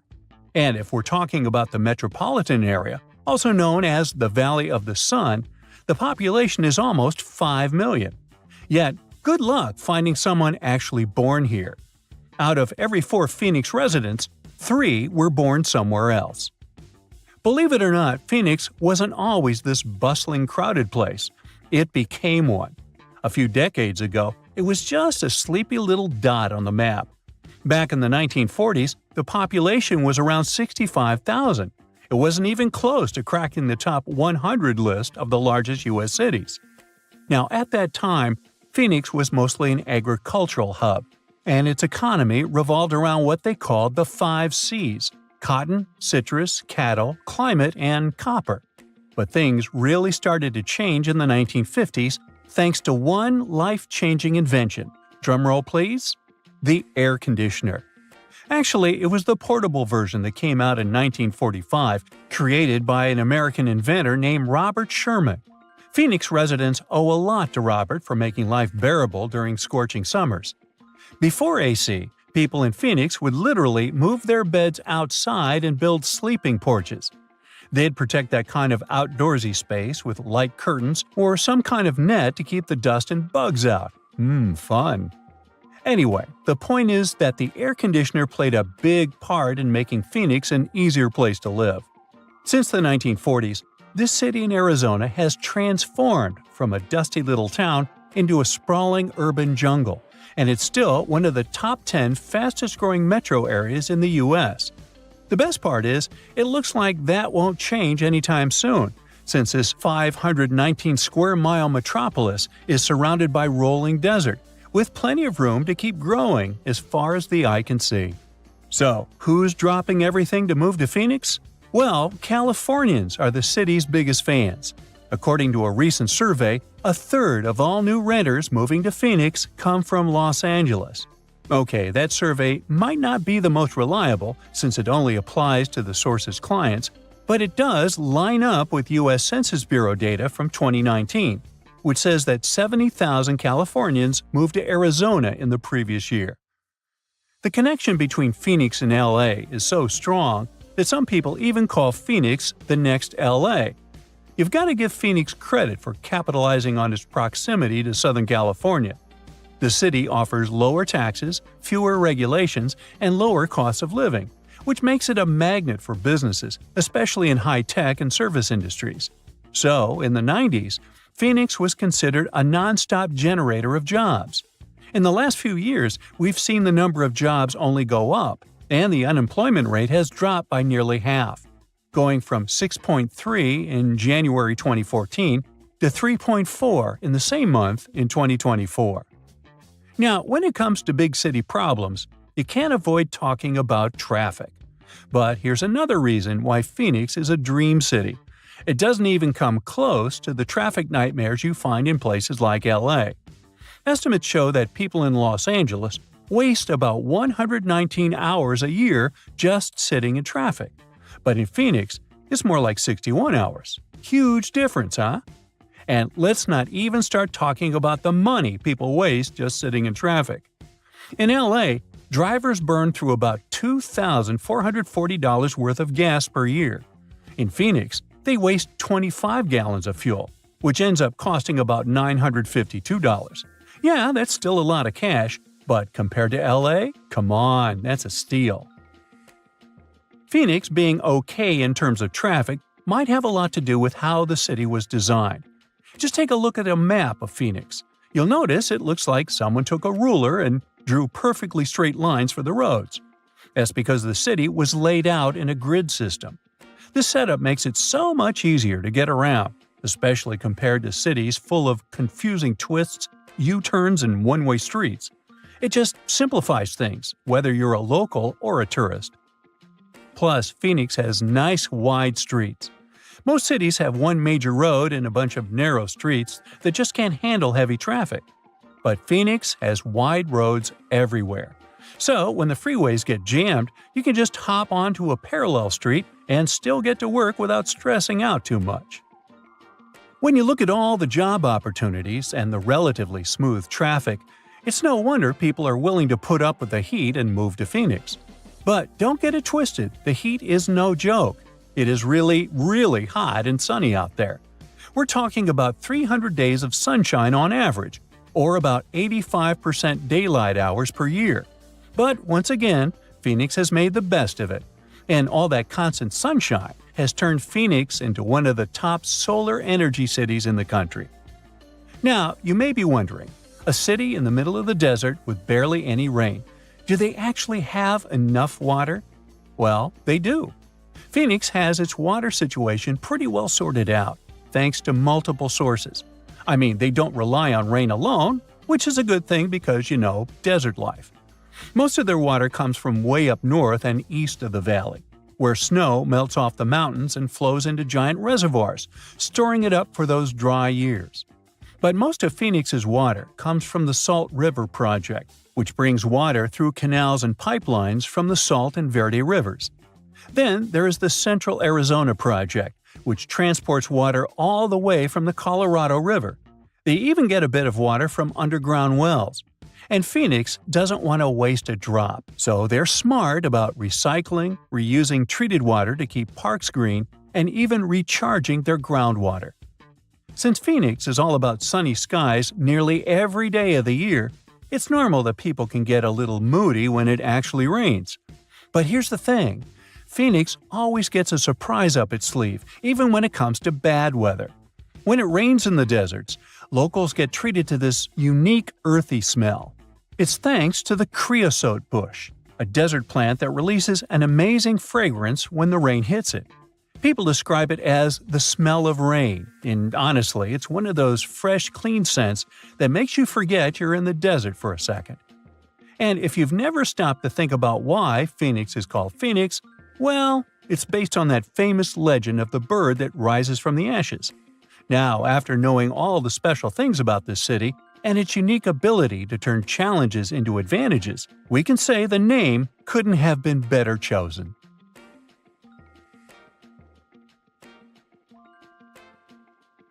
When you think of an epic desert scene with blazing sun, endless dunes, and those magical little oases, you probably picture the legendary Sahara, right? But what if I tell you that 11,000 years ago, this vast expanse of hot sand looked totally different than it does today? Yeah, I don't know, I wasn't around then. But I'm told that back then, what we now call a desert was a lush paradise, brimming with lakes, rivers, grassy plains, and even woodsy forests. So, where did all this water go? There are many stories about the distant past of our planet when deserts were covered with jungles and forests, And then something happened, like changing climates or colossal earthquakes, and it all turned green lands into dunes. But how about a theory that Sahara became a desert because of humans and goats? The Sahara has seen its fair share of wet and dry drama throughout the ages, mostly thanks to little shifts in Earth's orbital tilt, causing variations in how much solar radiation hits the atmosphere. There were even times called the African humid periods, when the rain would pour in and transform the dry landscape into a bright green haven. But between 8,000 and 4,500 years ago, something really funky happened to this region. Certain areas went from humid to dry way too fast to explain it by just orbital changes. In the blink of an eye, the lush Sahara turned into the Sahara we know today. Now, if you ask scientists why it happened, they will tell you, oh, it's just poor parameterization of the data. Bet you didn't get it, did you? What? Well, right, let me translate it from scientific to common human. It means they really don't know the answer themselves, and they got a bunch of missing puzzle pieces. But as scientists sifted through ancient dirt and pollen samples, they spotted a quirky trend. Wherever there were pastoralists, also known as humans with their domesticated animals, the plant life seemed to shift. It was as if every time humans and their furry friends meandered through the greenery, they turned it into scrub and desert right behind them. Oops. Yep, chances are that by overgrazing, humans were sapping moisture out of the atmosphere, since plants give off moisture, which helps make clouds and making things even sunnier, leading to a quicker end of the humid vibes. Plus, our ancestors may have been getting a little too cozy with fire for land management, further speeding up the desert takeover. Anyway, scientists are sure that this lush Sahara would have turned back into desert eventually, even if humans hadn't shown up, thanks to Earth's natural rhythms. So there's no need to pin this abrupt change solely on humans. It could simply be about nature getting feedback from vegetation and dust cycles. It's difficult to determine what caused these changes, as it's all interconnected. During the last humid period, the Sahara was filled with hunter-gatherers. As things got a little drier, they started herding animals for food. The weather pushed people to herd cattle. It's also possible that grazing sped up the landscape degradation. So, which came first, the chicken or the egg? Or in this case, the human or the cow? It's tough to tell with the evidence we have now. Now today, it's safe to say that water is no longer that big of a problem in the Sahara, even though it's a huge desert and the times of lush forests there are long gone. But technology's got us covered. For example, the Nubian Sandstone Aquifer System, the biggest underground water stash on the planet. It's nestled beneath the Sahara Desert's eastern edge and stretches across 4 northeastern African countries – Sudan, Chad, Libya, and Egypt, covering a whopping 770,000 square miles and holding around 36,000 square miles of groundwater. Just look at the pipes transported when it was being built. It's the world's largest irrigation project. No wonder it's feasible to thrive in the Sahara today. But imagine thriving in the Sahara Desert with just one water source. Sounds like a tough gig, right? But the ancient Garamantes did just that, surviving and even thriving for nearly 1,000 years without monsoons or rivers flowing to their desert paradise. These clever folks were the trendsetters of urban life in the sands, and even the Romans couldn't help but notice their genius. While many thought they were just desert-dwelling savages, the Garamantes were busy building an empire in one of the toughest climates on Earth. But how did they do that? Well, they got crafty and dug a whole bunch of underground tunnels to tap into a massive sandstone aquifer. They were literally squeezing every drop of life from under the dunes. But recently, research showed that the Garamantes weren't just hardworking, they were pretty lucky too. The Garamantes had an underground aquifer that brought water up to a hill where they built over 500 Fugaras, which are irrigation systems, some stretching as long as 2.5 miles.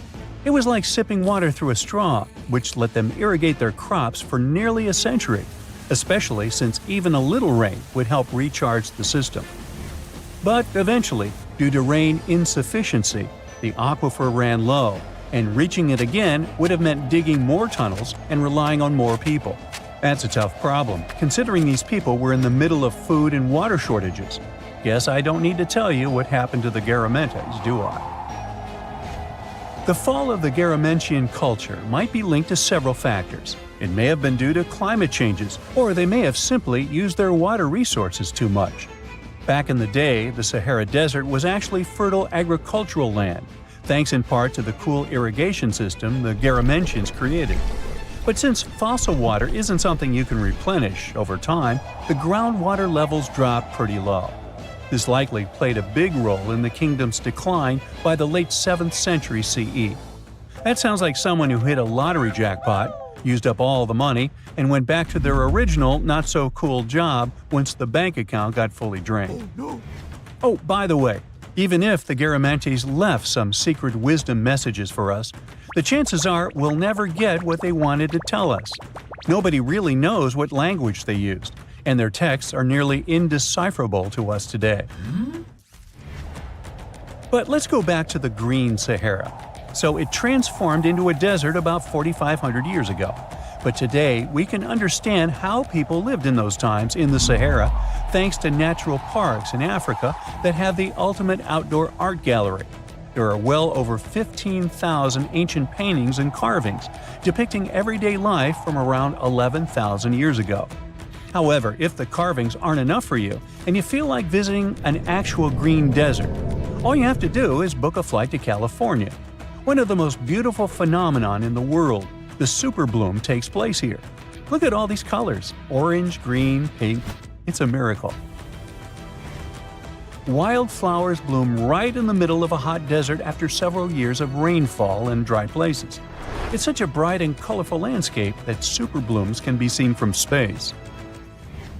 This rare phenomenon can be observed in other arid places and deserts in western and southern Africa, western Australia, and Chile. In all these places, the weather is very hot and dry in summer.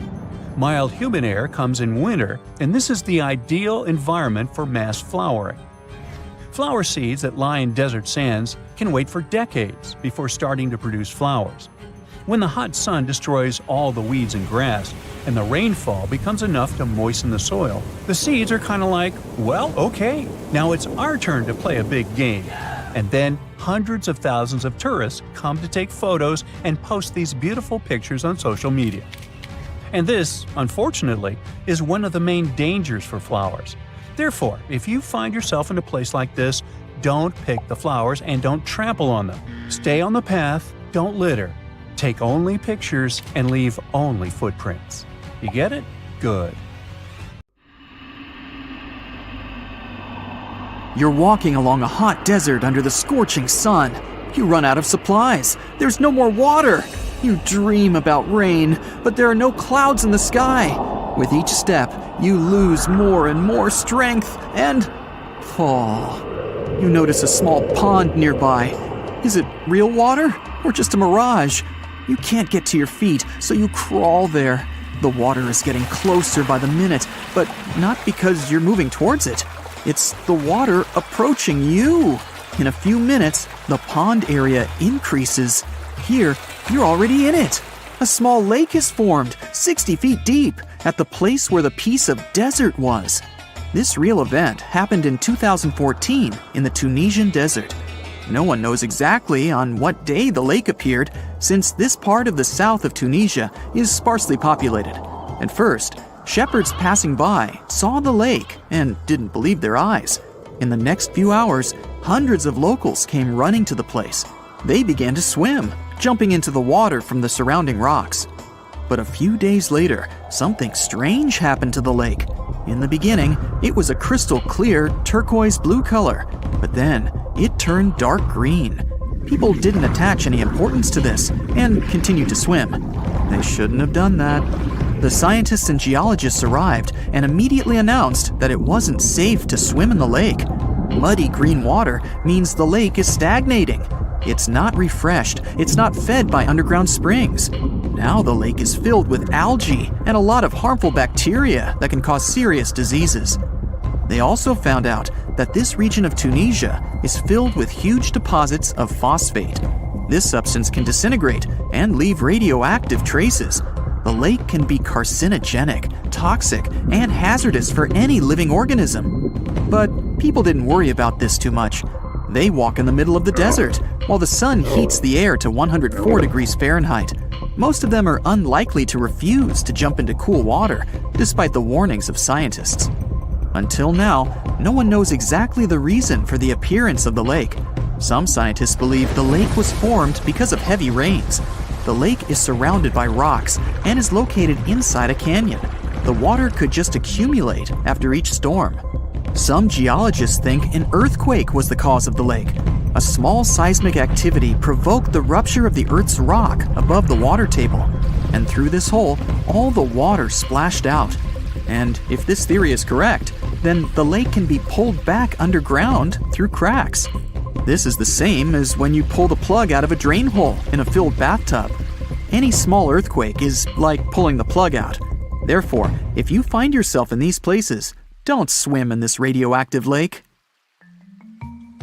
We're going to the Caribbean Islands region. Among the clear blue sea, you can find a unique lake. It's located on one of the paradisical islands. You may not even notice the lake right away. The entire territory may seem like a huge concrete platform, but the main thing is not to step on its surface. Pitch Lake is a lake filled not with water, but with liquid asphalt. This is the largest asphalt deposit in the world. Steam is coming from all over the lake as it's hot. The depth of this lake is 250 feet. An entire passenger Boeing could fit there in an upright position. The lake is not fully studied, but scientists believe there's a deep fault in the Earth's crust under it. A huge amount of oil seeps through it. It passes through various chemical compounds and turns it into the asphalt. According to rough estimates, there are about 10 million tons of hot material inside this place. Theoretically, no life can exist in such conditions, but scientists have discovered a colony of microbes. Somehow, these creatures have learned to survive here. This also suggests that life outside of our planet may exist. The largest moon of Saturn, Titan, has many hydrocarbon lakes on the surface. And if the simplest forms of life appeared among 1 million tons of molten asphalt here on Earth, then nothing prevents them from appearing on Titan. We're going to Indonesia, to the island of Java. You need to climb a large volcano to see the next phenomenon. The volcano is overgrown with grass and trees, but it doesn't seem to be sleeping. Smoke is pouring out of its mouth. You climb to the top and see a clear lake instead of boiling magma. The blue sky is reflected in its bright turquoise surface. But don't try to jump there. This lake is filled with acid. The magma inside volcanoes comes from the deep bowels of the Earth's crust. The incandescent liquid consists of many molten metals and chemical compounds, and the lake is filled with particles of these metals. In addition, the volcano emits sulfur dioxide gases. When they combine with metals, they form a beautiful turquoise color. You'd better come back here at night. In some places, a lot of sulfur is concentrated. These accumulations come out of the lake and come into contact with the air. When this happens, everything around bursts into bright blue flame. It's safe to observe this from the side, but don't get too close. Nearby, on this island, there's another acid lake. It also releases sulfurous gases into the air, which are easily ignited when in contact with oxygen. And when this happens, the gases burst into a bright blue electric flame. It's difficult to see the flames during the day. At night, you can see these flashes from afar. Our next location is Australia. You start the drone high above the forest area. Among the green, dense forests, you can see a bright pink spot. It's our lake. This time, the beautiful pink color may not stop you from swimming. You can relax here and take beautiful photos. The lake attracts thousands of tourists, but scientists have only recently been able to find out the reason for the unusual color. At the bottom of this salty lake in Melbourne, special algae grow and secrete a red pigment. In combination with sunlight, high temperatures, and a small amount of precipitation, it turns the lake pink. By the way, Australia is not the only place with such a phenomenon. There are lakes with a pink tinge of water all over the world. You can find them in Senegal, Bolivia, Kenya, and many other countries. The water of these places is also salty, and contains the red pigment of unusual algae. We leave the hot beaches and fly to cold Canada. Here, we see a frozen Lake Abraham. We step on the ice and notice huge frozen bubbles inside. They resemble jellyfish, and there are thousands of them there. This is methane. It's a highly flammable substance.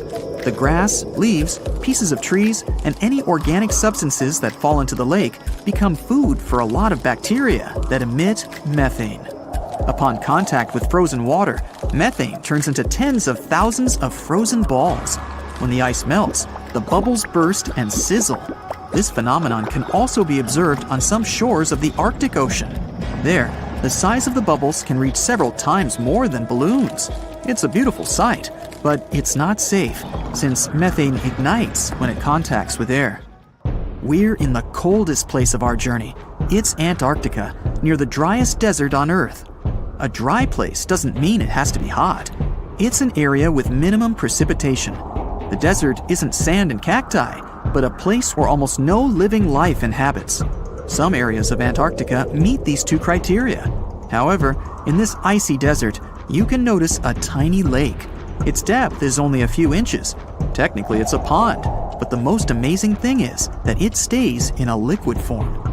The temperature here drops to negative 58 degrees Fahrenheit. The pond should be frozen, but this doesn't happen. Don Juan Pond is one of the saltiest reservoirs on the planet. The amount of salt here doesn't allow the water to freeze. Scientists have been studying this lake for more than 60 years, but they still can't find out the exact reason for the appearance of water here. Ah, the desert welcomes you with challenging conditions of abandoned environments and extreme temperatures. Hey, some of us would prefer dessert, chocolate over sand and rocks. Oh well. Just like cactuses and camels, buildings have had to adapt to these conditions. Here are some examples of astonishing structures in deserts. These structures are called earthships. They're located in a New Mexico desert town. A large community of like-minded people lives in them. What's even more interesting is that the location of these buildings is registered as dumpsters. Maybe it's because all these structures are made out of old tires, bottles, and cans. Earthships operate using green building principles. About 40% of a typical earthship is built with natural or recycled materials. Imagine the walls made up of hundreds of used tires packed with dirt. Then there are layers of floor-to-ceiling passive solar windows. They gather the sunlight during winter and reflect it in the summer to keep the structures at a reasonable room temperature. You can see plants in corridors and glass bottles or aluminum cans stuffed inside walls. Certainly a distinct house in many ways. Mike Reynolds is an architect who noticed the alarming waste and consumption levels in the 1970s. He designed a fully sustainable home out of cans back then. Almost 40 years later, he becomes the one who brings together all the other earthshippers. Reynolds drove a Mercedes, but it ran off of the vegetable oil he picked up at fast food restaurants in town. A standard 2-bedroom, 2-bathroom earthship costs about $250,000 in this town. Yet there are earthships like Dobson House that can cost as much as $1.5 million. If you do it yourself, with family and friends, you can eliminate the cost of labor, and it becomes relatively less expensive. Let's assume you're really going to build one. Where can it be? Well, anywhere. Earthships currently fit in the cold, dry air of Canada, as well as the hot and humid climate of Haiti. This is the Mirage Mirror House. It's an installation set in the Southern California desert. Mirage opened in 2017 as part of a contemporary art exhibition. It's composed of mirrors. This minimalistic structure blends with the environment around it. The doors, windows, and openings have been removed to create an amazing experience. What you have in the landscape is reflected back to you. How's it made? With mirrored surfaces. At night, the distant lights refract from the mirrors. In the daytime, the sky is transformed into banks of clouds. There's no fixed scenery in this house. How about seeing a futuristic structure in the deep desert? Architects designed a concept home that pairs perfectly with Elon Musk's Cybertruck. The house has a post-apocalyptic theme. I mean, when I say post-apocalyptic, it's because I can't say it. Anyway, the house is designed to survive in a disaster scenario. The cyber house has steel gates, the windows are armored, and the exterior walls are made out of super strong material. Modern house is controlled by an autonomous geothermal heat pump. To put it in less sci-fi terms, you can keep the internal temperature steady. This sleek house has an entrance that can fit the Cybertruck. After all, it's inspired by it in the first place. Plus, the Cybertruck can be lifted to the second floor to be more secure. This is King Abdullah Petroleum Studies and Research Center in Saudi Arabia. Basically, it's a laboratory in a desert. It was designed to demand minimum energy. The architecture has patterns on the walls and ceilings, giving reference to the local tradition of geometric form. The next stop is Swartberg House in South Africa. This one is located near the Swartberg Mountains, but don't get too excited. It's on the edge of the Great Karoo Desert. It's a 4-bedroom apartment. It has a special temperature regulating system. The system works like a shield from the heat in the summer and as a sun trap in the winter. You're looking at the Grand Mosque of Djenné in Mali. This mosque is 52 feet tall. This is impressive because it's made of only sticks and a special mix of mud and other natural elements found in the desert. Petra is an ancient city hidden in the Jordan Desert. The structures are carved directly into red, white, and pink-colored sandstone cliff faces. It's located among the canyons and mountains near the desert. The place was a trade center many years ago. You might already see pictures of the impressive facade of the treasury. This structure still holds many mysteries in it. For starters, scientists can't explain how the Nabateans managed to create such a structure thousands of years ago. Did you know that there's another mysterious place in the middle of the desert that has a similar structure to Petra? Median Saleh was like a second capital of the Nabatean kingdom. Yet another secret they left for us to decipher. It has over 100 decorated tombs and more than 1,000 non-monumental graves. Plus, inscriptions and cave drawings are also here, again surrounded by sandstone. This wooden shack was a post office once. The structure is in the Tengger Desert of Mongolia. It's surrounded by nothing. Sand is the only thing that accompanies the lonely structure. The building is only 23 square inches. As you can guess, it didn't get too many visitors. It was abandoned for over 35 years. Its fate changed one day when a woman discovered the building. Mrs. Yang and her friend came up with an idea. They were going to reach businesses and people who wanted to send letters and postcards from the world's loneliest post office without actually visiting the place. It worked. The post office rarely gets visitors in place, but it's busy online. Over 20,000 letters and postcards were sent from the Desert Post Office in December 2021 alone. The place is about 6 miles off the nearest road. A post truck picks the letters up and hits the road for delivery. Eventually, they are shipped all over the world. A second destination in Saudi Arabia is King Abdulaziz Center for World Culture. The building has an interesting design. It took nearly a decade to build this complex structure. It's a 321-foot-tall tower which stands out with its look. Stone Matters Pavilion is a stone structure in Palestine. The structure spans a surface area of 93 square inches. It has been built entirely out of 300 interlocking stones that mutually support each other. The concave roofs, and yes, they look like giant bowls, are designed that way to collect rainwater. The structure is in Iran. Interestingly, in Iran, the evaporation rate is 3 times faster than the world average, so this bowl-like design comes in very handy. It captures the water in a way that the water can form a single mass as a whole before it evaporates. The outer shell of the roof system collects rainwater, but it also works as an additional shading. It makes air move freely, designed like a cooling mechanism for both roofs. Eco Lodge in Egypt is the next stop. The project is built in a place that overlooks the desert and is constructed using locally available materials like sun-fired bricks and palm wood. The building is an example of traditional architecture. There's a water basin that lets in the air to keep the interior cool. A worthy mention is the CID Interpretation Center in Chile. Chile's Atacama Desert is among the top tourist destinations in the country. To help the tourists, architects designed a visitors center as part of the infrastructure for the wind farm. Here, the cold winter months don't freeze people because the large windows make the most of solar heating. What's even more interesting is that the building is designed to go completely dark at night. Imagine you somehow bumped into the building by accident. Black Desert House is a building respecting the stars. At night, this house goes completely dark. It dissolves into the night, so the stars can appear more prominent. Now, any mysterious desert buildings you know that aren't on this list? Let us know in the comments.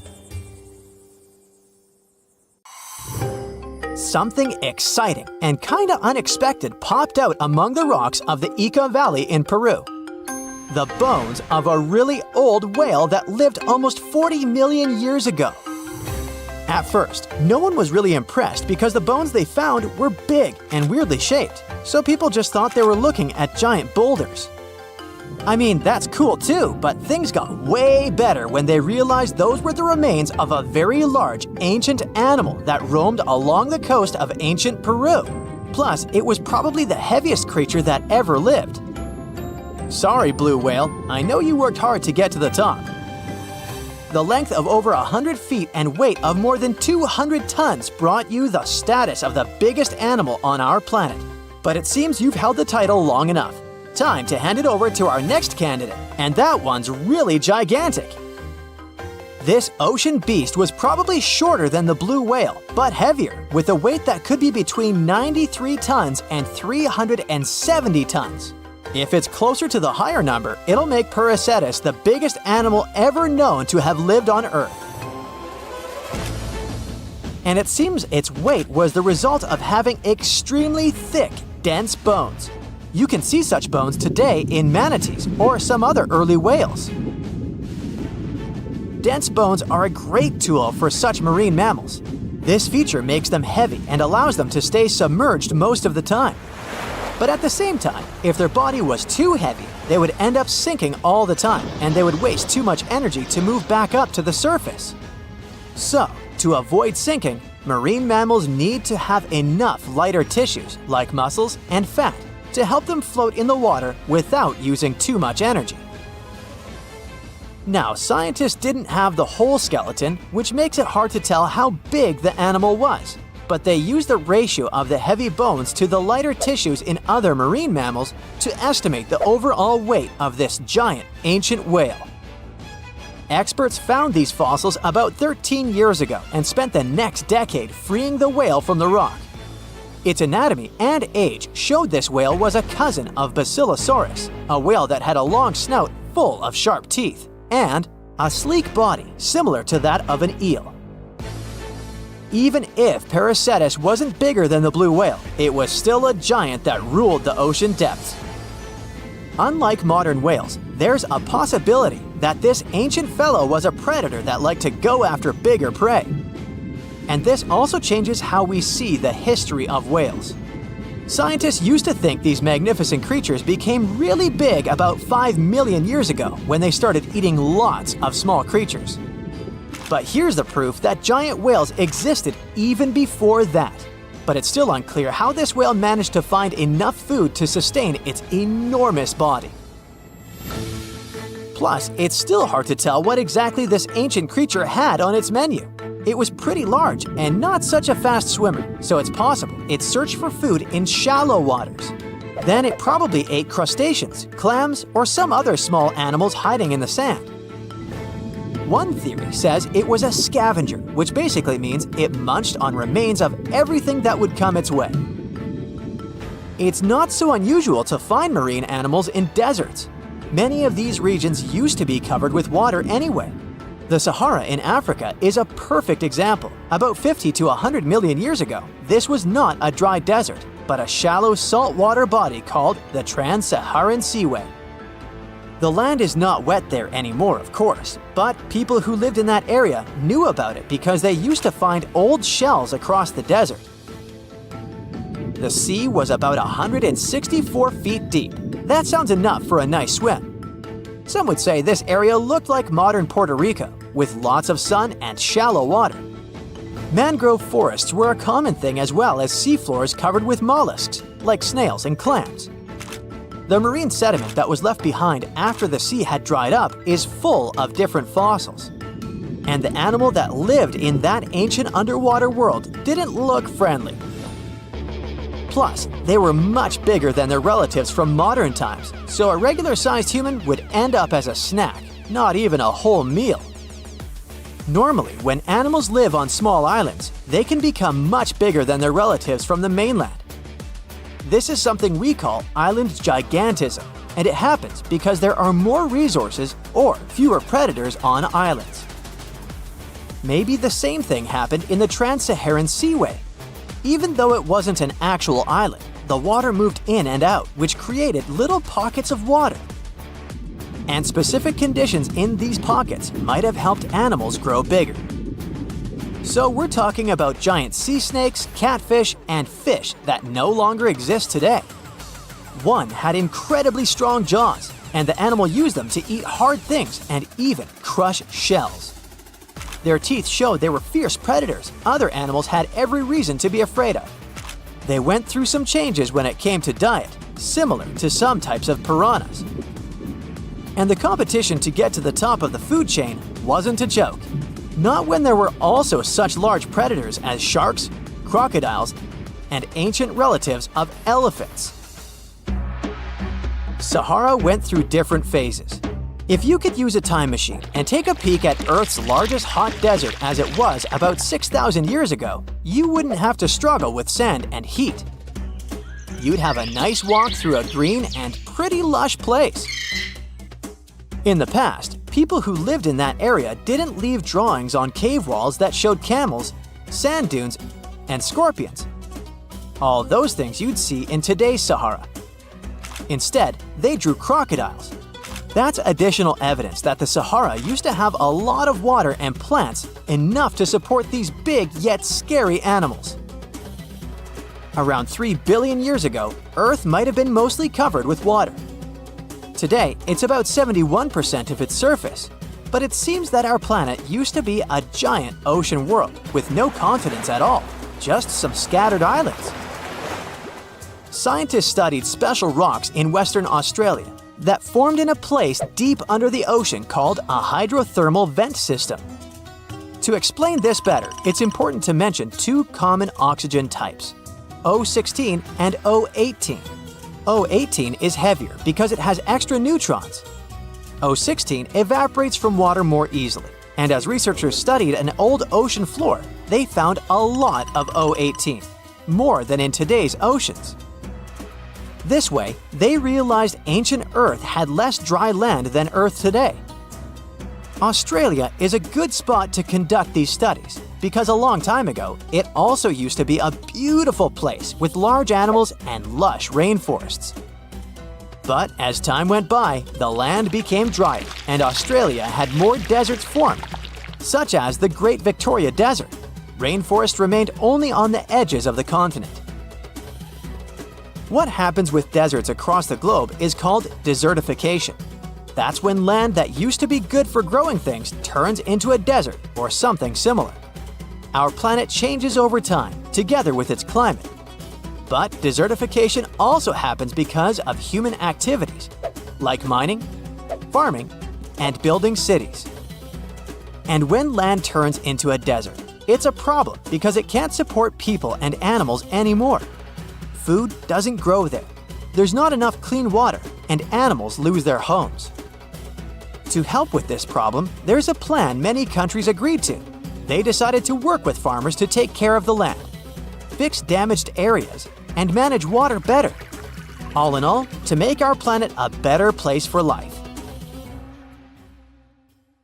If you look at Earth from space, you'll see a blue planet.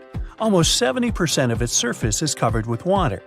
But if you gathered all the water into a sphere, it would be just barely big enough to cover Texas. Wow, what a big water balloon that would make! Scientists are almost certain that our planet once had 2 moons. At some point, long ago, one of them crashed into the other moon, which is now Earth's only natural satellite. Until recently, there was one more object orbiting our planet. It was a temporary mini-moon called 2020 CD3. This tiny space rock was pulled into our orbit more than a year ago. Astronomers believe the mini-moon left Earth's orbit in March. See ya! In July, when we're further from the Sun, the world is warmer overall than in January when we're closer to it. This is because, with Earth's tilt of its axis, there's more dry land in the northern half of the planet than the southern half, and land tends to heat up more than water. During the northern summer in July, more land is heated up than January, so the planet gets a little warmer at this time, even though we're further from our source of heat. What's on the menu? Astronauts tasted the first food grown and harvested in space in 2015. It was red romaine lettuce that had been growing in a special chamber for 15 months. Salad days in space. Mount Everest might be getting all of the attention, but Mauna Kea in Hawaii is, technically, the tallest mountain in the world. Measuring from base to summit, the only thing holding Mauna Kea back from the title is that it's mostly underwater. The Earth has three main layers, two parts of the core, the dense, hot inner core and the molten outer core. Then comes the mantle, and then follows the thin crust, the surface that supports life as we know it. At least that's what we thought, because now scientists have found a new, mysterious layer located deep within the solid inner core. Earth's inner core is approximately 2/3 the size of the Moon and made of nickel and solid iron. It's burning hot. The temperature at the center of our planet is the same as at the surface of the Sun.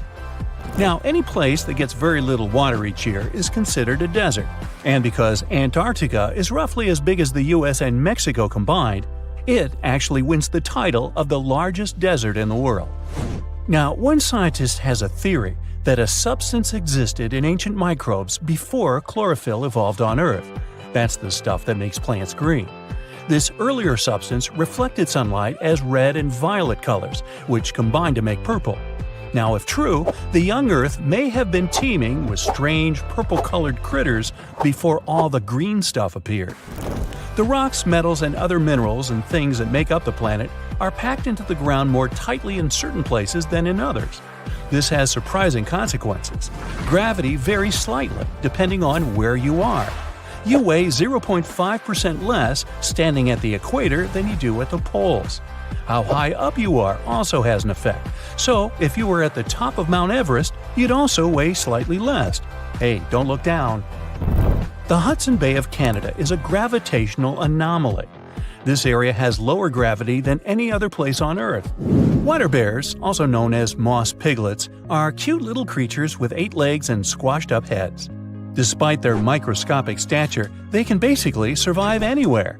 They prefer bits of wet moss or the bottom of a lake, but they won't complain if you put them somewhere really uncomfortable. They can endure extreme cold and incredible heat and survive both huge pressure and high radiation. Some of the little bears once even managed to survive unprotected in outer space for 10 days without a problem. Ooh, that is tough. They handled all these things by rolling up into a ball and hibernating, which reduces their need for oxygen and food. Now, there's no solid land under the North Pole. All you can see there is sea ice. Oh, by the way, the gravitational pull is stronger at the poles, and if you travel there, you'll weigh a bit more, besides all the heavy warm clothes you're wearing. 99% of gold ended up in the center of the planet several billion years ago, attracted by the iron in Earth's core. That's enough to coat the entire planet's surface of the stuff. And if all those meteorites hadn't later smashed into the ground, bringing extra amounts of gold, it would be even more rare. If two pieces of the same kind of metal touch in space, they bond and get stuck together. It doesn't happen on Earth because water and air keeps pieces apart. Now, it turns out we live inside the sun. Well, sort of. Its atmosphere stretches far beyond its visible surface, and even though Earth is far away from the star, it's still within the reach of the sun's atmosphere. Auroras happen when charged particles from the sun get caught by Earth's magnetic field and crash into the upper atmosphere near the poles. Earth's southernmost continent, Antarctica, is only the 5th largest one, but it contains almost 70% of the planet's fresh water and 90% of the world's ice. Our planet has its magnetic field thanks to scorching hot liquid metal that's flowing inside its outer core. This creates electric currents, and they, in turn, generate the magnetic field. Earth is the densest planet in the solar system, but this density varies depending on where you're looking. For example, the crust is less dense than the solid metallic core. You're walking, running, jumping, but when you stop, it always feels like you're standing still. Well, in reality, you're moving even when you're perfectly still, because Earth is always on the move. Not only does it spin on its axis at 733 miles per hour, depending on where exactly you're standing, but it is also orbiting the Sun at a speed of 66,600 miles per hour, completing the trip in 365 days or so. The Earth is a planet that recycles all the time. The ground we're walking on is recycled. Our planet's rock cycle turns rocks of one type into another. The depths of our planet are filled with magma. As magma is going out on the surface, it hardens into rock. Tectonic processes like volcanic activity, earthquakes, mountain building, and all the other processes bring that rock to the Earth's surface. There, erosion shapes it and shaves little bits off. Those small particles then get deposited. All the pressure coming from above compacts the particles into sedimentary rocks, like, for example, sandstone. The biosphere under the seafloor is growing extremely slowly compared to life on the surface. Cell division happens every 10 to 1,000 years. Something's different about the Earth's axis. Climate changes and melting glaciers, mostly in the regions like the Himalayas and Alaska, made the axis shift. Our planet has two kinds of poles. The first are the south and north magnetic poles. They affect things like drift and navigation. The axis that the Earth is spinning around is another kind of pole. It shifted a little bit over time, but we don't know exactly why. No matter how large an earthquake is, no human could ever feel an earthquake on the opposite side of the Earth, although some people claim they did.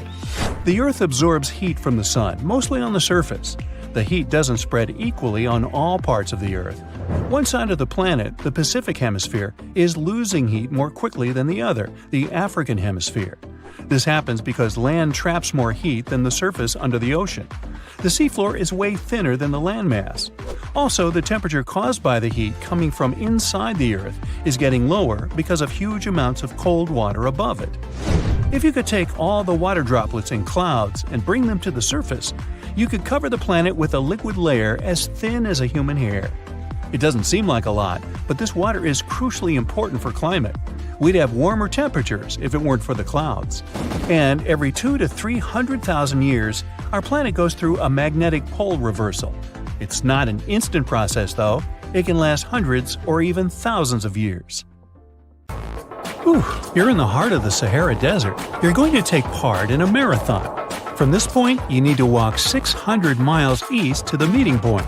You want to prove to yourself that you can survive in any conditions. Open sea, the icy lands of Antarctica, the Amazon jungle. You've been everywhere. And now it's the turn of the hot desert. The key to success in any journey is preparation. You take a large backpack filled with necessary stuff.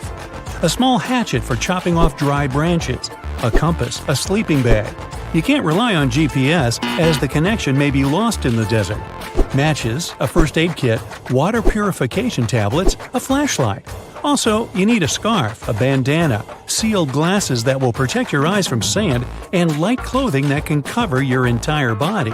A raincoat or a tent will also be useful. You need all this to protect your body from sand and sunlight. For the same reason, you pack gloves too. You can't eat highly nutritious food. To digest it, your body needs a lot of energy and liquid, and those are the most important and sparse things in the desert. Diet bars or dried fruits are great options. Also, you need a lot of water. A lot of water. It's safer to take several smaller bottles than one large container. If this container gets damaged, you'll be left without water. And when you have several bottles, you reduce this risk. The backpack is filled and you're ready to start your journey. A helicopter takes you to the middle of the desert. First of all, you lubricate your nostrils with a moisturizing cream. This is necessary to prevent the mucous membranes from drying. Hot air can burn your nose, and you can't breathe through your mouth not to lose valuable moisture. You walk a few feet and stop. It would be a mistake to travel through such a hot place during the day. You'll start sweating and lose a lot of liquid, but your water reserves are limited. The ideal time for traveling is in the evening and during the night. At this time, it gets cold. You'll need to move more to keep warm. So you find an old fallen tree and tie an awning to it. You've created a shadow, which means your sleeping spot is ready. It's important to move as little as possible to save your energy. You open the map and pull out your compass. Then you check the route, look around, and study the desert landscape so you can navigate it more easily. You want to drink some water, but you stop yourself. It's better not to drink for 24 hours to make your body go into survival mode. You close your eyes and fall asleep. Sand is blowing in your face. You get up and see a sandstorm approaching you. The tree near which you've been sleeping seems too fragile. It won't withstand the storm. You urgently need some shelter. You put on your glasses, tie the scarf around your head, and moisten it to make breathing easier. If you didn't have a scarf, you'd need to cover your face with your hands. All parts of your body must be protected with clothing. Tiny grains of sand collide with your skin at great speed. Despite the protection, you feel some of them on your face. There is no shelter where you can hide nearby. It could be a large stone, a tree, but nothing. Now you need to find a hill. During the storm, the grains not only fly but also bounce off the ground and one another. When you're on a hill, most sand grains fall down its slopes, and you remain more or less unscathed. You need to get to high ground as soon as possible, since it's hard to move in such conditions. You're losing too much energy. You even have to walk backward with your back turned to the wind to protect your face. The storm is getting stronger, but fortunately, you're already rising. You find yourself on a small sandy hill. You wrap your tent around your body and wait. Tired, you fall asleep again. A couple of hours pass. You open your eyes and hear silence. The storm is over. You remove the tent, shake off the sand, and inspect the territory. The evening is getting closer. The sun is no longer warm. You take out the compass with a map to check the route. But in the next moment, you find out the sandstorm has completely changed the surrounding landscape. It's difficult to navigate using the map when there are no familiar landmarks. You can easily stray off course and get lost. So you're not sure where to go. But you have water and food, and other people know approximately your location. In this case, it's better for you to stay where you are. They will start looking for you and eventually find you. You won't waste your energy and reserves, but you look at the compass, at the map, and decide to go east. You're here to complete the marathon, whatever it takes. The night is quite cold, but constant movement helps you stay warm. You check your pockets and find out that you've lost your matches during the storm. Then you see a dry tree ahead. You chop off some of its branches and tie them to your backpack. While walking, you leave markers on the sand. Those are branches with pieces of cloth tied to them stuck in the ground. This way, you can help rescuers find you if you don't get to the meeting point. It's dawn. The sun is scorching. You find another tree, create a shade using the tent, drink some water, and fall asleep. At night, you cut off the branches of the tree and again wander through the desert. It seems that you're lost. Your water is running out faster than planned. You're snacking on an energy bar, and your body demands even more water. The most important thing in this situation is to stay calm. Fear drains your energy. You try to imagine the desert as your home, and you know it perfectly. This gives you strength and confidence. You find the ruins of an old building and hide in its shadow.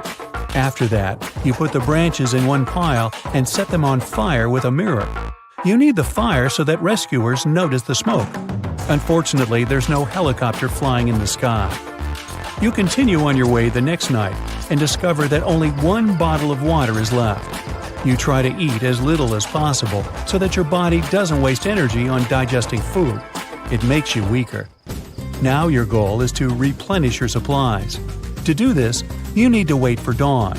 Then you'll look at the sky, find the clouds, and go in that direction. Where there are clouds, there should be life and water. But very soon, you understand that the sun is too hot. You make a shadow again. Exhausted, you lie down and quickly fall asleep. The sun has changed its position and is now shining straight on you. Its heat wakes you up. You don't have any water left. You get up and look for some rocks or vegetation. You can get some liquid from grass, plants, or bushes. After rains, moisture remains under stones for a long time. Pick them up and check, but carefully. Scorpions, snakes, and spiders can hide there. Also, you need to look at the sand to find some animal or insect traces.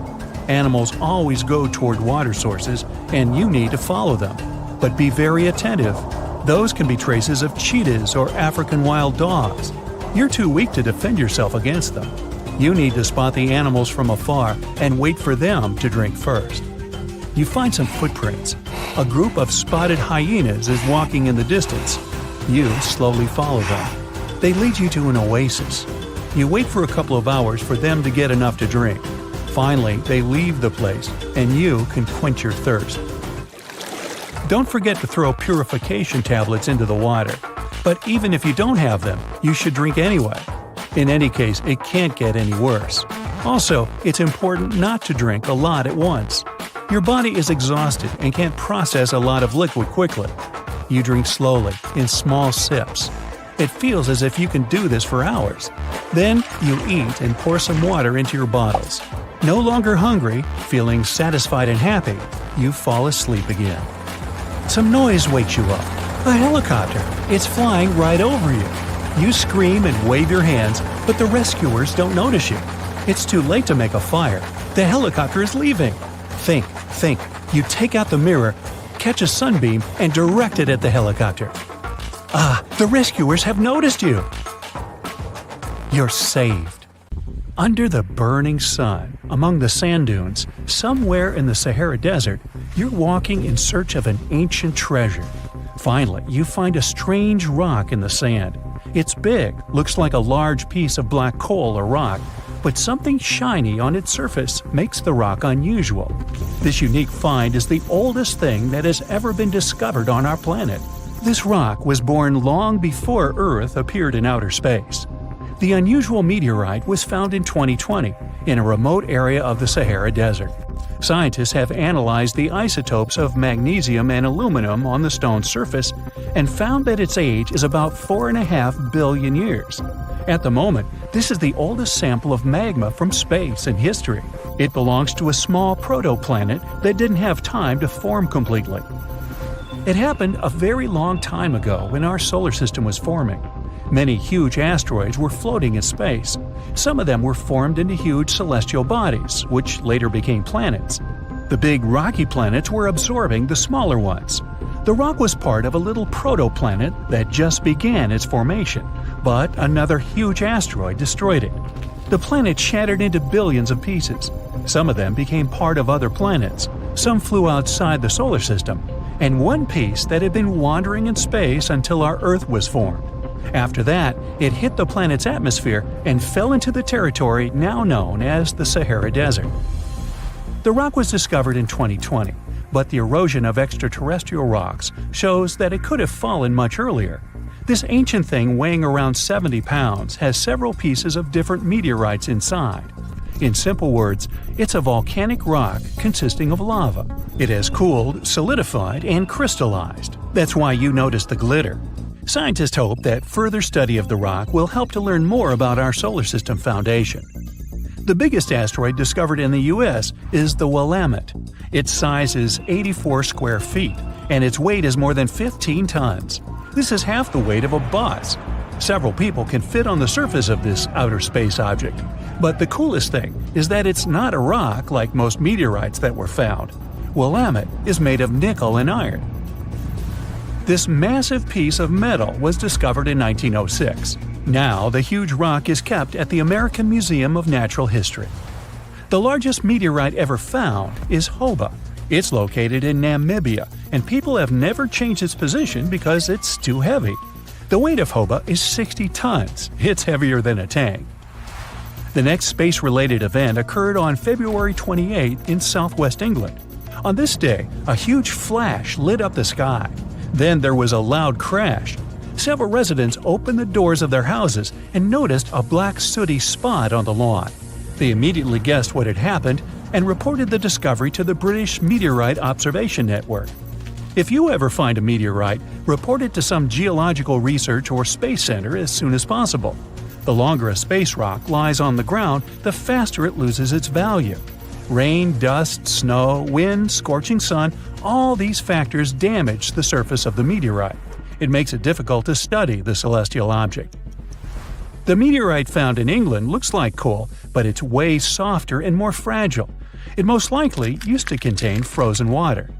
The rock is part of a huge asteroid that plowed through outer space when our solar system hadn't fully formed yet. They found a unique combination of minerals inside the rock. It can help scientists learn more about the origins of the solar system and life on Earth. Now we're heading to Germany, to the small town of Nördlingen, a huge ancient meteorite's hidden here.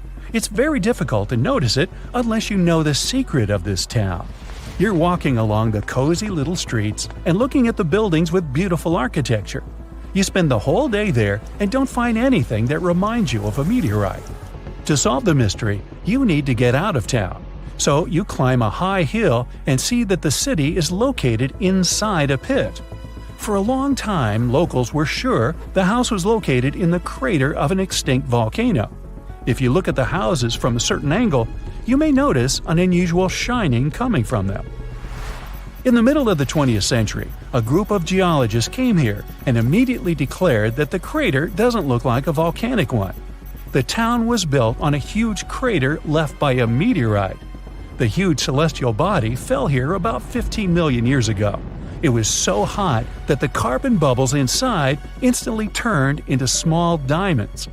When people were building this city, they didn't know they were using expensive stones, since the diamonds were hardly visible. The locals never attached importance to the fact that the city walls shine unusually in the sun. Now they believe this place was built from diamonds that had fallen from the sky. Our next stop is in the UK again. This time the rocks are of an earthly origin. The famous Stonehenge. People place circles of rocks here in a certain order. Everyone knows about this archaeological monument, but no one knows the reason for its creation for certain. Another construction built out of mysterious rocks was discovered just 2 miles away. It's called Superhenge. It's bigger, heavier, and takes up more space. Each plate here is 15 feet, which is about the height of 2 floors. Once, the stone stood vertically and formed a huge semicircle. But someone pushed the stones over about 4,500 years ago. It was a college prank. No, not really. That's why they couldn't be detected for a long time. Scientists still can't solve the mystery of Superhenge, but they believe the standing vertical stones were part of some huge monument. Some other amazing rocks are located in the south of Costa Rica. There are big ones, the size of a human, and there are smaller ones, the size of bowling balls.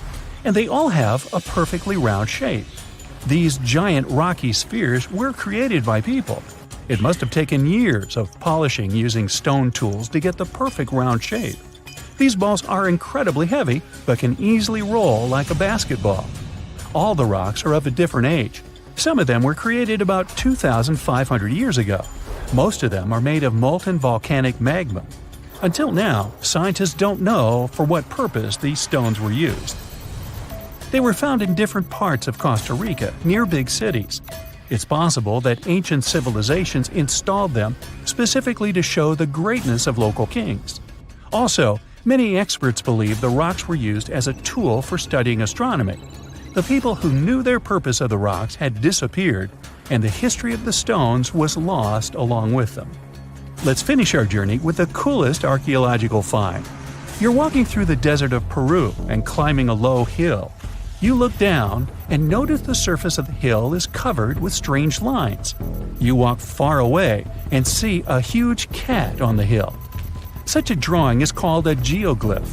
Its length is around 120 feet, which is about half the size of a Boeing commercial jet. Archaeologists discovered the giant cat in 2020 and found out that it had been created somewhere between 200 and 100 BCE. This huge drawing is part of a mysterious group of different pictures. In addition to the cat, there are other animals, plants, and fantastic figures. All of them were found in the desert of Peru.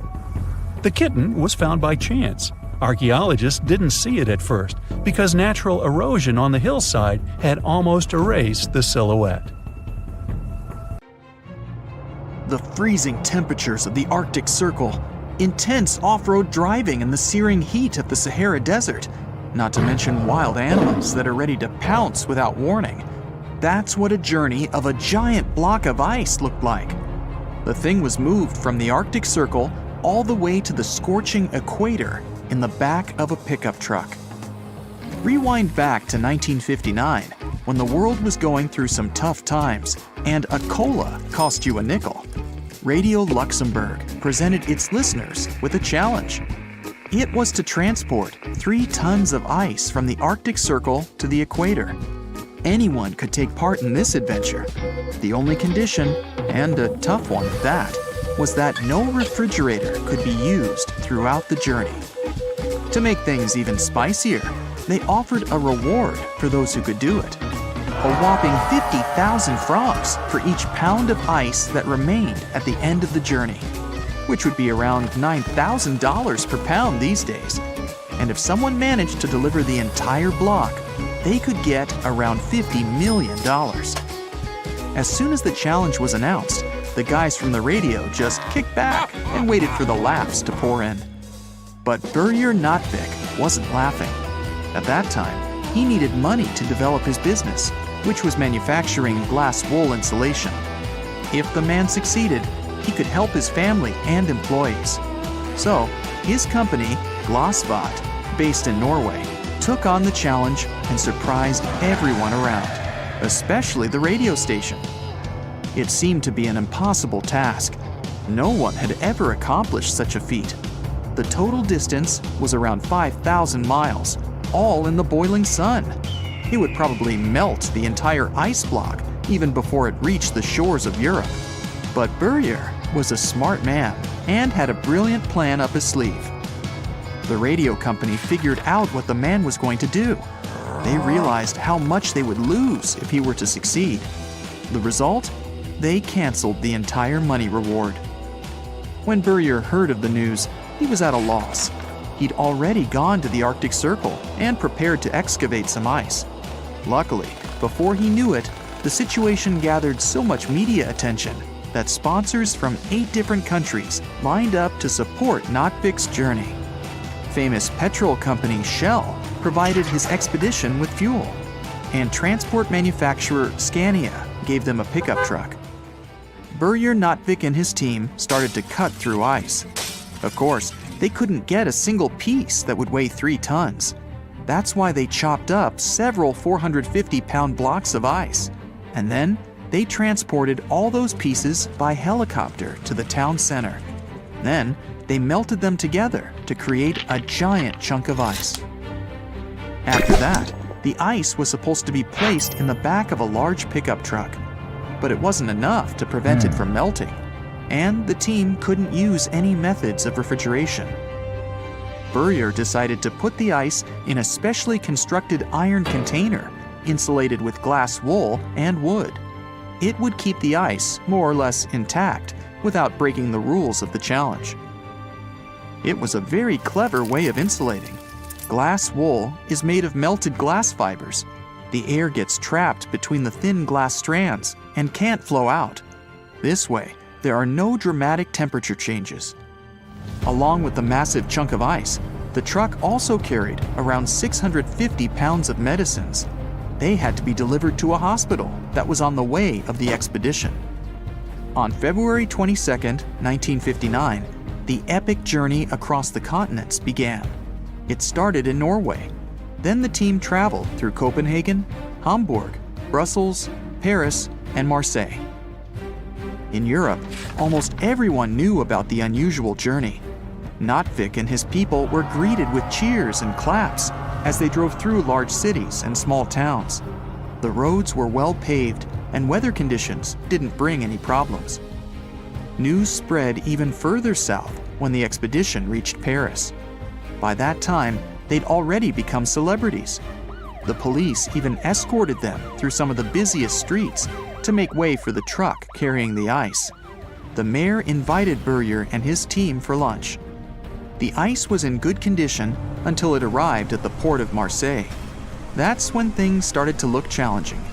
The team had to use a crane to lift the pickup truck and load it on the ship. It was supposed to take them to the coast of Algeria.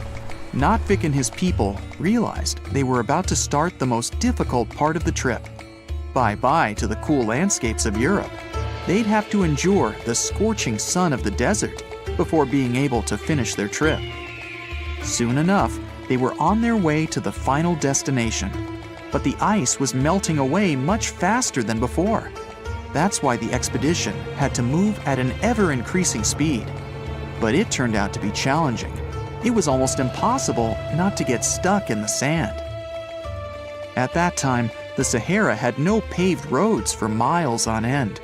So, Burrier and his crew had to dig their heavily loaded car out of the sand in the scorching sun. Every day, the temperatures got higher and higher. Sometimes, it was hotter than 120 degrees Fahrenheit. The truck got stuck more and more often. The ice was melting faster than before. It seemed to be just a matter of time before all they were transporting across the Sahara was a large swimming pool filled with cool water. And still, no one was ready to give up and to go back home. They made camps in the desert during the nights and kept driving during the days. The finish line was right there. They came across many friendly nomadic tribes that were traveling on camels' backs. These desert dwellers helped the expedition with some food. In return, the crew offered them the most unique water the locals would ever have: melted ice from the Arctic. Nomads know how to survive the extreme temperatures of the Sahara Desert. They're accustomed to such an unusual lifestyle. But they would have tough times without camels. Often called the ships of the desert, these unique animals store fat in their humps. When camels can't find any food or water in the desert, they turn this fat into energy. Anyway, after many days under the burning sun, Notvic and his people finally left the desert and entered the jungle of Gabon. Soon, they reached Libreville, their final destination. Many locals gathered around to witness history in the making, and one of the most bizarre road trips ever. The ice was still in one piece, Burrier and his crew were in one piece, and it only took them 27 days to get from Norway to Libreville. Not bad. But the main question was, how much ice had melted away? They weighed and did all the necessary calculations, and then their jaws dropped. At the beginning of their journey, the weight of the ice block was 6,700 pounds, but now the ice measured to be 6,000 pounds, which meant that only around 700 pounds of ice had melted away, even after it had traveled halfway across the world through different countries and different climates. The whole world was shocked to find out about the outcome of the expedition. Apparently, if you transported a giant block of ice from the Arctic Circle to the equator, you'd only lose 11% of that ice along the way. Notvic gave most of the ice to the locals. These people had never seen or touched frozen water before. The rest of the ice was flown back home to Norway. It was then used for the drinks at numerous press conferences. The return journey was much easier. The members of the expedition simply flew back by plane. Charles de Gaulle, the president of France at that time, offered to personally greet them in Paris if they drove back by truck. But the exhausted team declined. Nothing would make them drive through the desert again. The journey was a success, even though there was no reward money for the challenge. The expedition reached its goal, and Burrier attracted worldwide attention to his company and its products. Well, there you are. The sun is scorching, you're thirsty. All you can think about is water and ancient bones under your feet. You're wandering through the Sahara, the largest hot desert on Earth. Right now, you're crossing a stretch of sand called Whale Valley.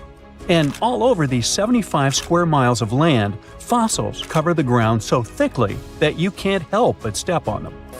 Paleontologist Hesham Salam says it's an unusual picture in this place. The bones are poking right out of the cliffs, as if they're calling to you to come check them out. You can spot ribs scattered all over the place. Look at these vertebrae. They're giant. Ooh, the creature they once belonged to must have been up to 65 feet long. The fossils show that the animal had a streamlined body like today's whale, but still had features like hind legs and feet. For scientists, it means a very exciting thing. They might have discovered a fully intact skeleton of a prehistoric whale. It was an animal that lived in this area when Egypt was underwater. You see, today, the Valley of the Whales is the world's largest ancient whale graveyard.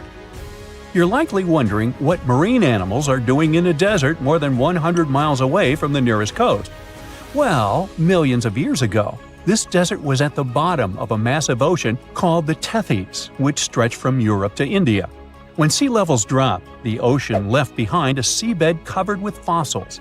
And today, the fossils of some of the earliest known whales rest here, which gives researchers a peek into how today's massive ocean whales may have evolved. The fossils here are super detailed, even with some stomach contents still intact. Uh-oh. Scientists have also found fossils of ancient sharks, crocodiles, and turtles, helping to recreate what this marine world looked like millions of years ago. Now, the first whale bones were discovered in 1902, but it wasn't until the 1980s that people really started to explore the area, only when access to this area became better. Sadly, some fossils had been taken away by collectors before the site turned into a protected area. Most of the fossils are just under the surface, slowly revealed by erosion.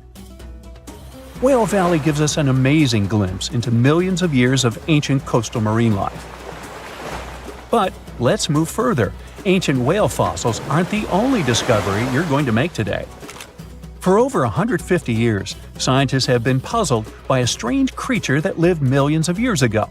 But now, thanks to some amazing fossils found in Morocco, they've finally figured it out. Look at them. These creatures are called blah blah blah. Nah, I'm kidding. Stylophorans. They look like flattened armor with a long arm sticking out. Researchers discovered these creatures in 2014 and were shocked. The fossils dated back around 478 million years. They found around 450 specimens, and to their surprise, some even had soft tissues preserved, which is super rare. Before this, they only knew stylophorans from their hard parts. Originally, scientists thought these creatures were good old echinoderms, animals like sea urchins and starfish. But new discoveries prove that they had a core body and feeding arm similar to modern starfish, complete with a water vascular system to help them move and eat. This finding ends a long debate about where stylophorans fit in the animal family tree. Now we know they're related to echinoderms, but are more advanced because they don't have the typical 5-ray symmetry. Ooh, come here and look at this giant fossil. It was found in the Sahara and gave scientists new insights into the Spinosaurus, the largest carnivorous dinosaur we know about. These 95 million-year-old remains also confirm that it was the first known swimming dinosaur. The Spinosaurus had flat paddle-like feet and nostrils on the top of its crocodile-like head, perfect for staying underwater. It was a pretty weird dinosaur with a long neck, trunk, tail, and a 7-foot sail on its back, so it must have spent a lot of time in the water. At over 50 feet long, Spinosaurus might have been even larger than T-Rex. The first Spinosaurus remains were discovered about 100 years ago in Egypt, but only this new fossil, found in Morocco, helped scientists reconstruct this dinosaur for the first time. Researchers paid attention to the creature's shorter hind limbs and wide claws. These features point to adaptations for life in the water. Its snout and dense bones also suggest it was a swimmer, while its spiked tail likely attracted mates. Hey, good looking, come here often?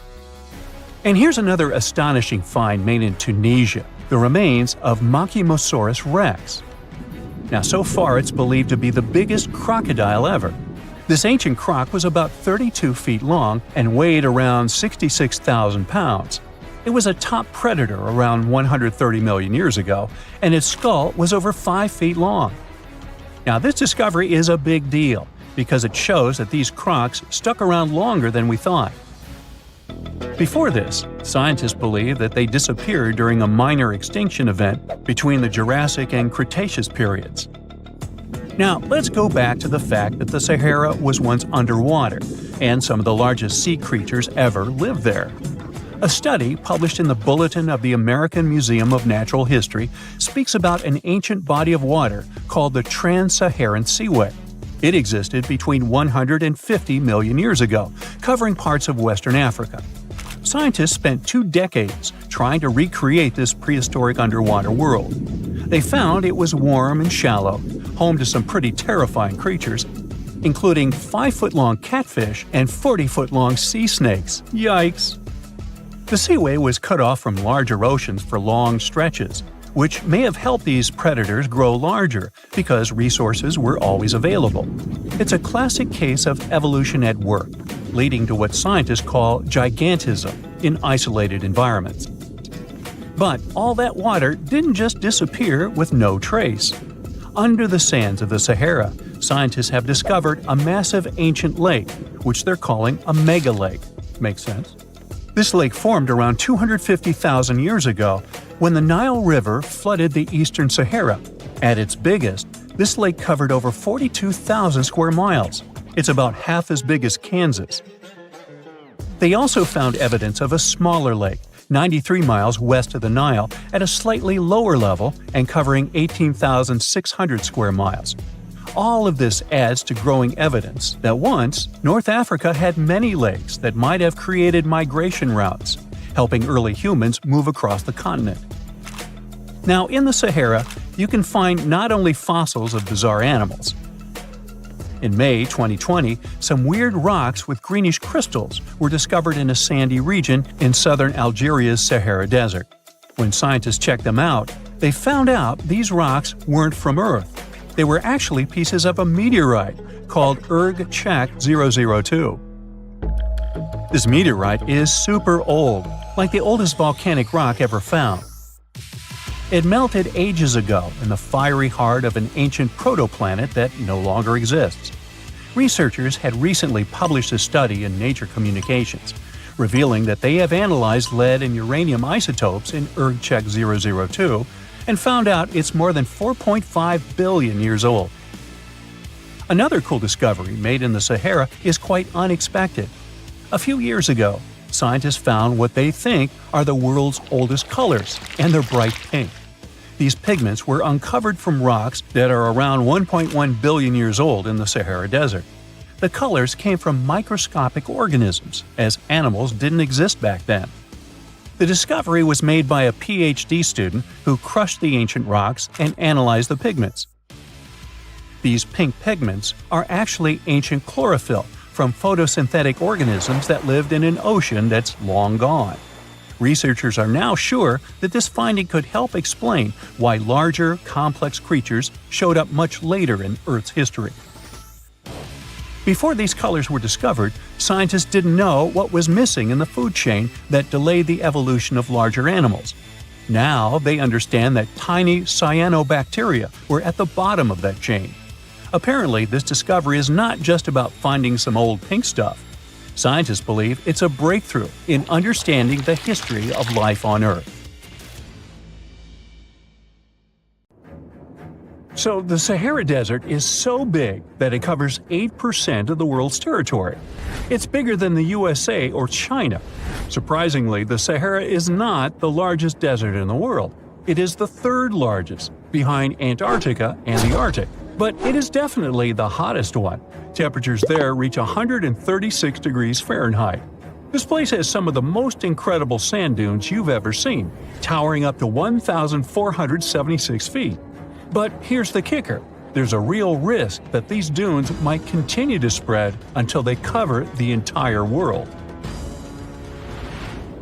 Surprisingly, the influence of the Sahara Desert extends far beyond its borders. Its dust, carried by powerful winds, makes its way to the UK and across the European continent, particularly in winter. This dust settling on the ground where it rains is a familiar sight to those in the UK, often leaving a red residue on cars. This connection between the Sahara, England, and Europe serves as a stark reminder of the global reach of environmental phenomena. You might think this is not a big deal, but it could turn Europe into a desert, leaving its soil infertile and Europeans with no food. Soil is a fundamental aspect of human existence, just as crucial as clean water and air. Without it, we're left with nothing but a bleak and barren landscape. The Sahara Desert has already made its jump across the Mediterranean Sea, which is concerning and could change the landscape forever. 1/5 of Spain has already turned into a desert.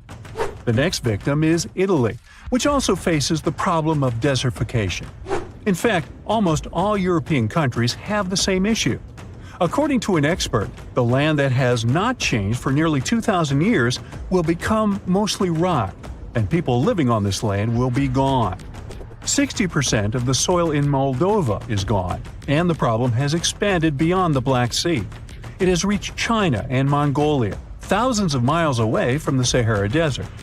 All of this causes losses of $4 billion a year. The threat is so significant that even the UN has gathered the necessary resources to solve the problem as soon as possible. Italy is sending help to Africa to stop the Sahara Desert from expanding. If this process does not stop in the next 10 years, millions will be forced to leave their homes. The Sahara Desert is growing for approximately 30 miles per decade. You do the math and see how long it will take to cover Europe.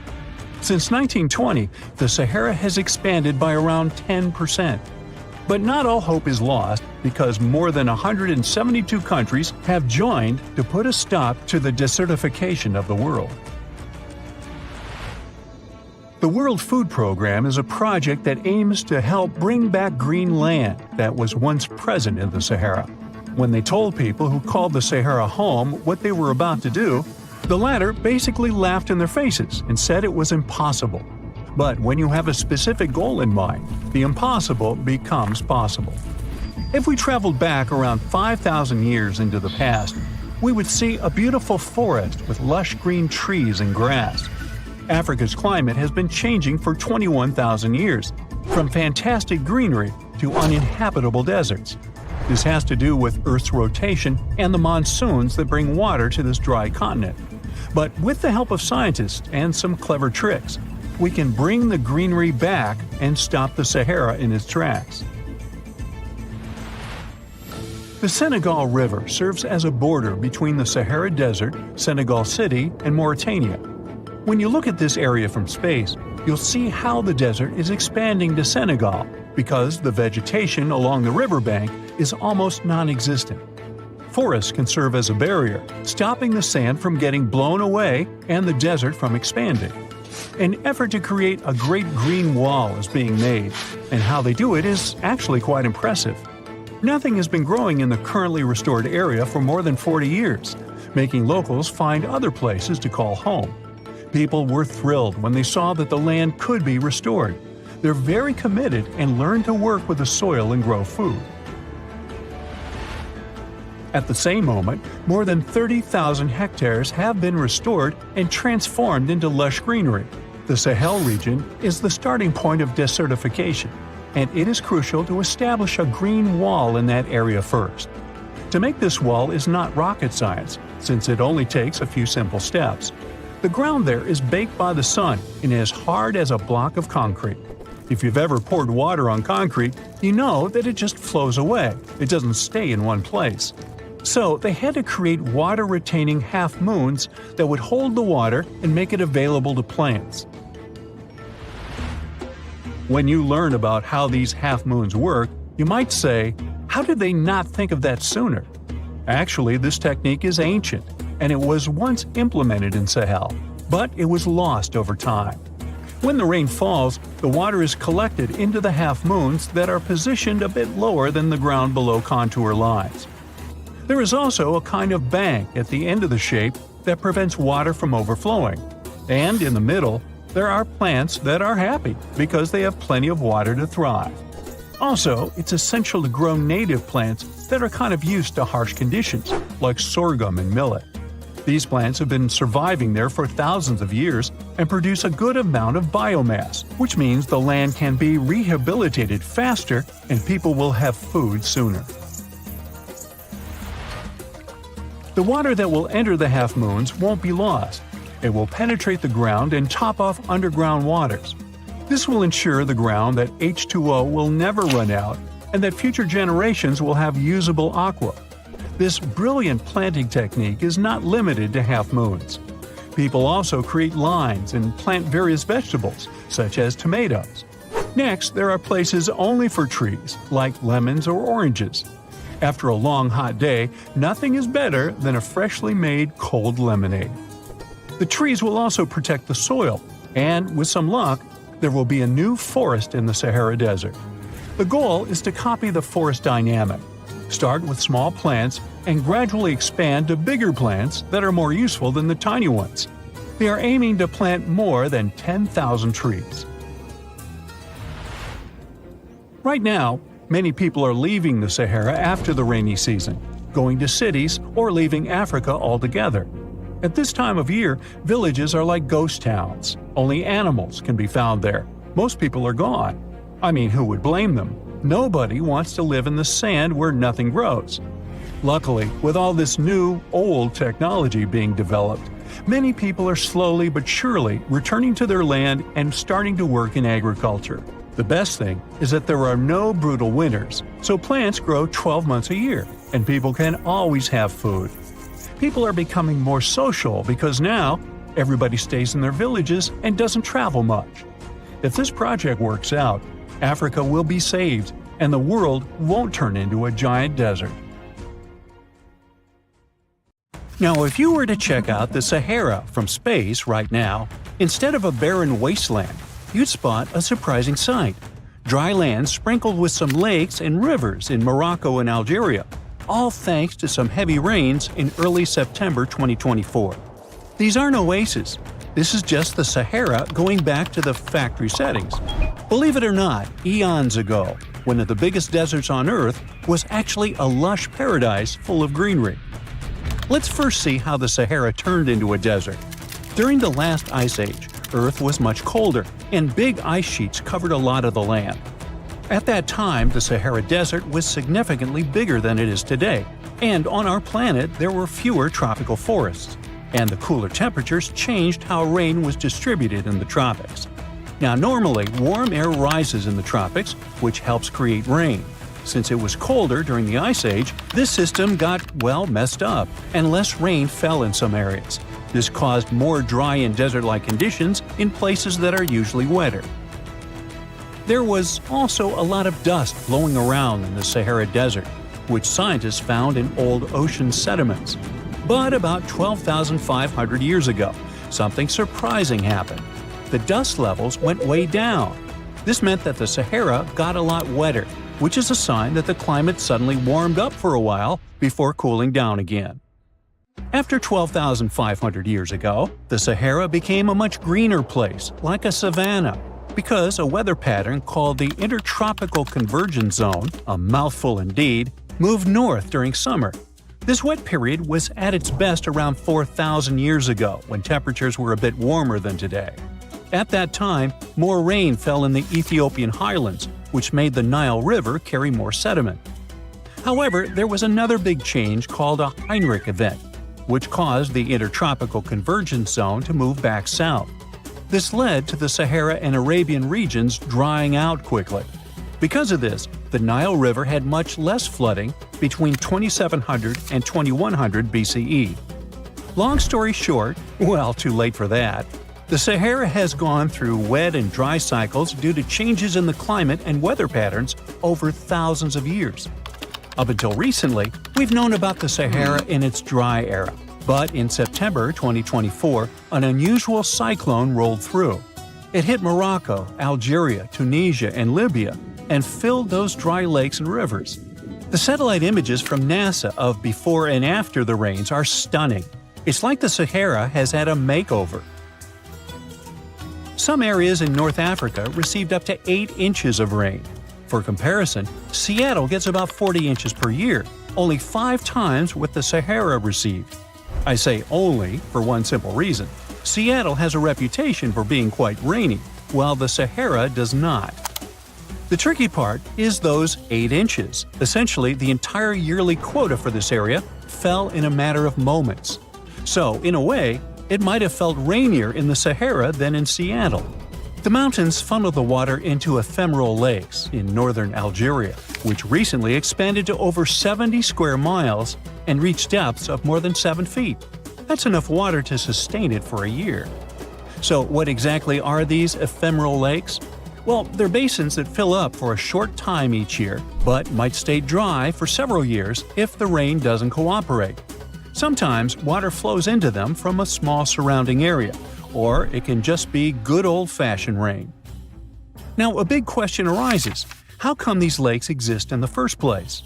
Well, generally they form because there's excess water trapped on the surface. But the soil in the Sahara is incredibly dry. Shouldn't it act like a sponge? It must be thirsting for moisture. Well, think about how eagerly your potted plant drinks up water when you return home from a vacation. However, no matter how parched it is, dry soil can only absorb a limited amount of water, which is often quite small. And just like your potted plant, it doesn't necessarily drink it all. You might simply be overwatering. Or, if you check the saucer below, you could find a mini flood. Another significant factor preventing the soil from absorbing water is the lack of vegetation. Under normal conditions, trees, shrubs, and various plants help retain moisture. In the desert, however, it's nearly impossible. There may be a few palm trees, but that's about it. This also explains the formation of those temporary lakes. Precipitation that isn't held by plants accumulates in low-lying valleys and depressions, creating these fleeting bodies of water. These lakes may only last for a limited time, but that doesn't mean they shouldn't have names. For instance, the beautiful lake adorned with swaying palms that you see is called Lake Yasmina, located in the oasis town of Merzoga. In certain areas of the desert, where the dunes rise, it may appear as though you're looking at a mirage, but it's not. The sand dunes are partially covered by water. Remember how I mentioned 8 inches? Well, that's not entirely accurate for some regions. In fact, there are places where the flooding is so extensive that the palms are submerged up to their crowns. Now, the last time we saw a downpour this intensive was 30 to 50 years ago. But this rain is more than welcome. After 6 consecutive years of drought, Morocco really needed it. Lakes that had been dry for decades, like Lake Eerie, are finally getting some much-needed water. A recent analysis revealed that out of the hundreds of storms that have hit the region since 2000, only 6 brought enough rain to start filling up this lake. And of those, only 2 resulted in a lake level higher than what we saw in September 2024. So while this torrential rain seems like a blessing, the big question is, will it last? The answer is yes. When humid air from near the equator meets the hot, dry air from the north, the Sahara Desert tends to get more rain. Scientists say this collision zone is shifting further north as the planet warms, and it warms, so it's likely to keep moving that way over the next couple of decades. So I seem a bit overly optimistic about this, and the truth is, the news isn't entirely positive. The reality is that no one was truly prepared for a flood situation like this. Moreover, remember that this isn't some Southeast Asian country where people are accustomed to dealing with water. This is the bone-dry Sahara. That said, I think you know what I'm getting at. Tragically, at least 18 people lost their lives to the intense rains in southern Morocco. The authorities are gearing up for even more heavy rain in the region. But if that's the case, could it mean the Sahara is facing extinction? And what would that even mean for us? It might sound a bit strange, but our planet actually relies on deserts, and the Sahara is no different. At first glance, it may seem like a barren wasteland, and it's nothing to write home about. But deserts play a crucial role in our ecosystem. They act as major carbon storage sites and are considered net carbon sinks, with the Sahara alone holding an estimated 1 trillion metric tons of carbon. In the fight against climate change, these existing deserts are like a buffer, helping to keep the temperatures within acceptable levels. Yeah, deserts are scorching hot, but they act as the world's air conditioning. Plus, desert sands are an unexpected source of nutrients for lush areas like tropical rainforests. Believe it or not, scientists have found that the sand particles from the Sahara have a hand in nurturing the Amazon rainforest. These particles travel across the Atlantic Ocean, riding the winds all the way to South America, where they enrich the soil in the Amazon basin. Without the Sahara, experts believe the Amazon rainforest could face serious collapse.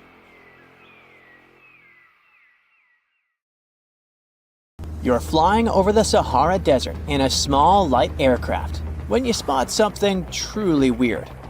It seems to belong to a very different part of the world, the ocean. But what ocean can be huge enough for this monstrous sea star to dwell there? You descend and realize that it's not a sea star.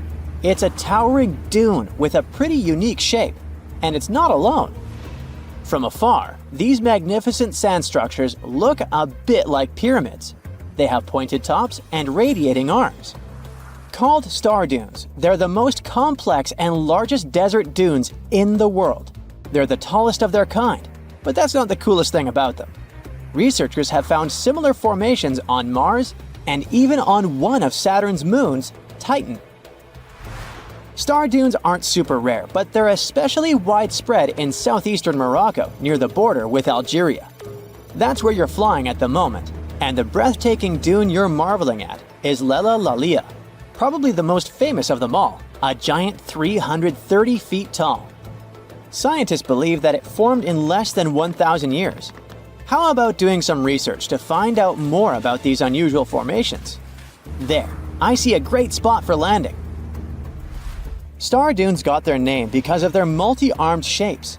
They form in areas where winds change direction throughout the year.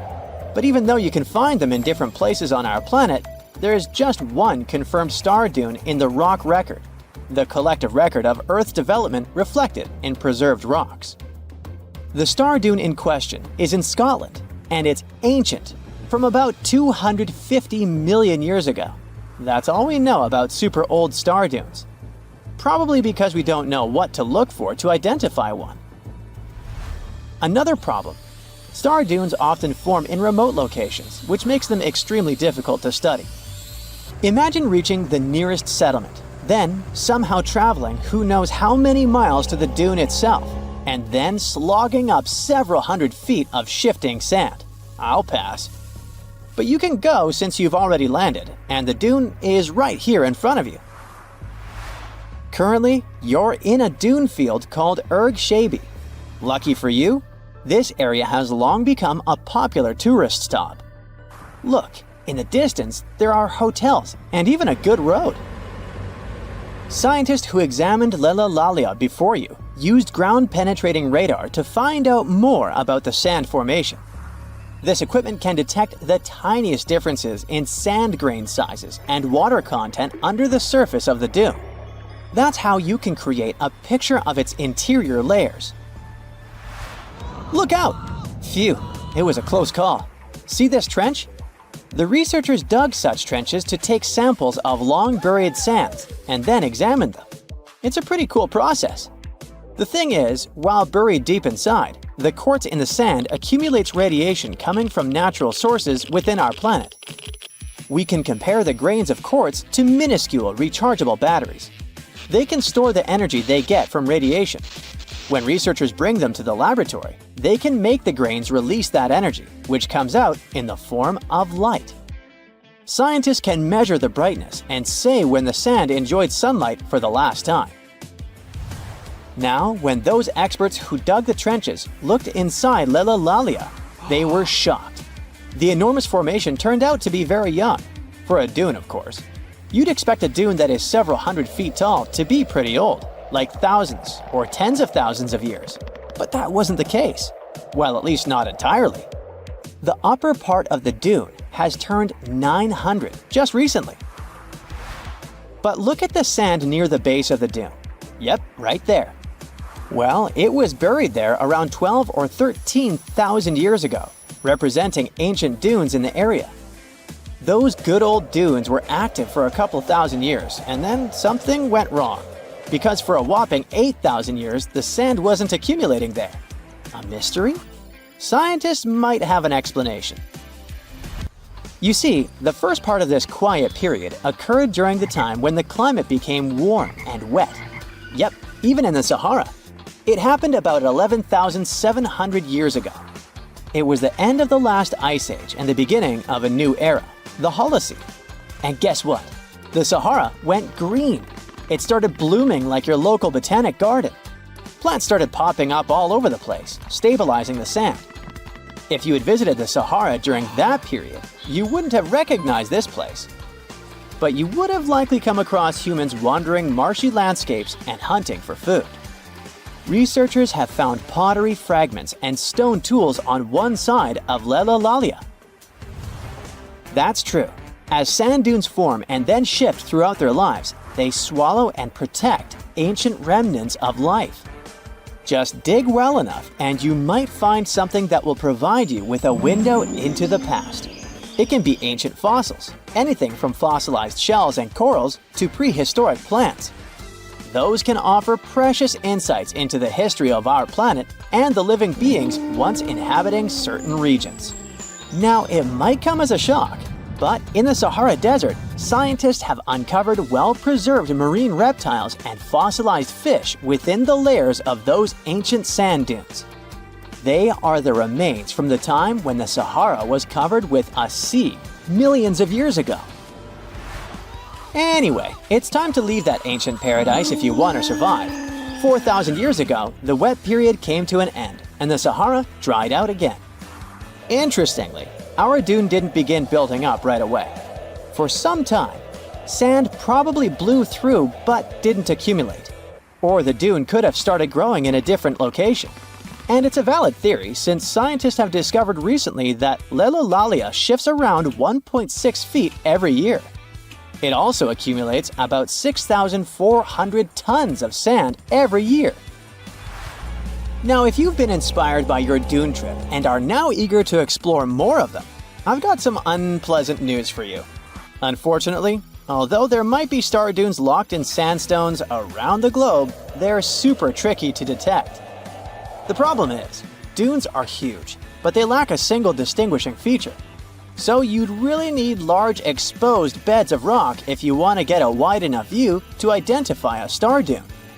On the bright side, there surely are places where it might be possible to do such research, but you should be ready to know that it might be just a set of various features that look like other dunes.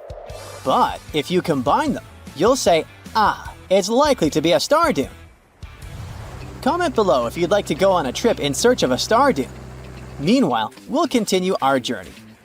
You decide to have some rest and start climbing down the side of the dune. That's when you begin hearing it. Terrible, haunting sounds. Are there ghosts nearby? Worry not, you're safe. You might have heard of a phenomenon called singing sands. As you walk down some sandy slopes, you disturb the grains of sand. They rub against each other, producing friction that creates those eerie melodies.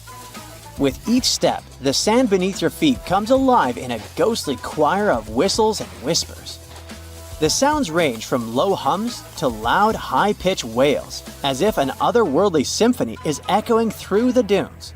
But of course, scientists have their own very practical explanation, attributing this phenomenon to the right atmospheric conditions combined with the unique size, shape, and moisture content of the grains. Now you've almost made it all the way to the bottom of the dune, but beware of slip faces. When a sand dune reaches a certain steepness, it develops a slope. That's the very slip face I was talking about. This slope is usually on the leeward side of the dune and sheltered from the prevailing wind. Sand grains start accumulating on the windward side, slowly creeping along the dune's gentle slope. At one point, they reach the top. Gravity takes over and they start sliding down, triggering a cascading effect. It looks like a miniature sand avalanche, and I wouldn't want to end up in its way. You plan to spend your summer vacation in Africa. The final destination is the Sahara Desert. It's located in northern Africa, stretching from the Atlantic Ocean to the Red Sea. You're excited to ride camels and learn about the region's rich cultures. You hop on an extensively long flight, and finally, you are here. You find yourself in the world's biggest hot desert. Can you believe it's 3 million square miles? You're ready for your first adventure after drinking liters of ice-cold water. The guide gives you a choice.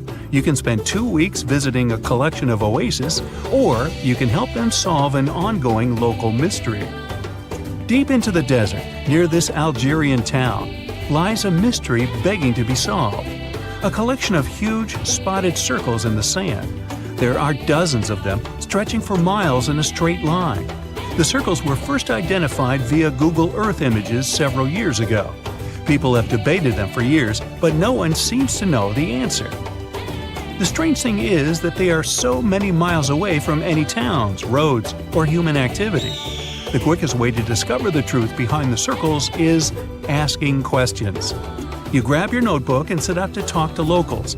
Everyone is helpful in this scenario: geographers, anthropologists, elders, and historians. The first person you talk to is a map expert. You need to understand if those circles were authentic or a satellite glitch. You end up interviewing the people who take Google Earth satellite pictures. The circles are really there. They appear in multiple pictures from many years. Then, let's understand why they are there in the first place. After 2 days of interviews, you have your first lead. The circles could be the result of oil activity. Experts explained why this would make sense. Algeria is a rich area for natural resources, so this would be a sensible guess. Usually, to find out if there is anything worth extracting, companies would undertake seismic surveys. Seismic surveys are a way of analyzing the Earth's surface by sending shock waves into the ground. Depending on how these waves bounce back, you'll know what is located there. A special vehicle could have marked the soil that way. So, did we unravel the mystery? Not quite so. As you know, the Sahara Desert is one of the driest areas on the planet. The average high temperatures in summer are over 104 degrees Fahrenheit. To survive there, people need to find ways of accessing water. So, these circles could be a kind of ruin or leftovers from ancient water wells. Again, I'd say this is a sensible guess.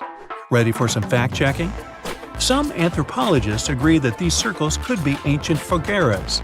Fugara is the name of a 2,500-year-old style of irrigation system, usually found in northern Africa. It is also known as a qanat in other places in northern Africa.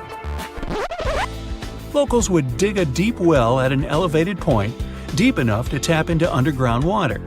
They would then dig parallel shafts at regular distances. Then they would dig an underground channel that connected the city to the well. Solely with the help of gravity, water would run from the well to the city. This traditional technology provided water for crops, livestock, and humans. Now, let's say these wells made human-made oases possible. Even the closest municipality name was an indication that this could be true. The name Fogaret Esaoya is actually named after Fugaras, these ancient wells. Now, this lead was proving to be very accurate. You decide to travel over there to see for yourself. You take a local bus, sit back, and enjoy the ride.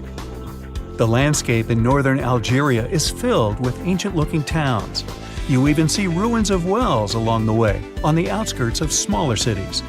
Opening Google's satellite images, you can see the qanat's markings on the ground, a series of holes running down several miles. But as soon as you arrive, you find out you were wrong. Dale Lightfoot, one of the world's leading experts on qanats, said that the circles were definitely not qanats. Even the satellite images confirm this difference.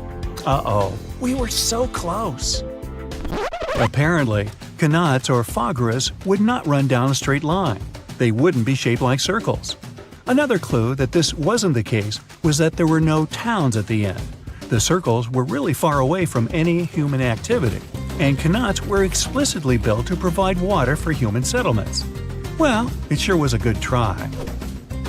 You almost gave up on this mystery when you decided to take one more field trip. It was days of preparation, pick up cars, food, equipment, all so that the mystery of the Sahara circles could be unraveled.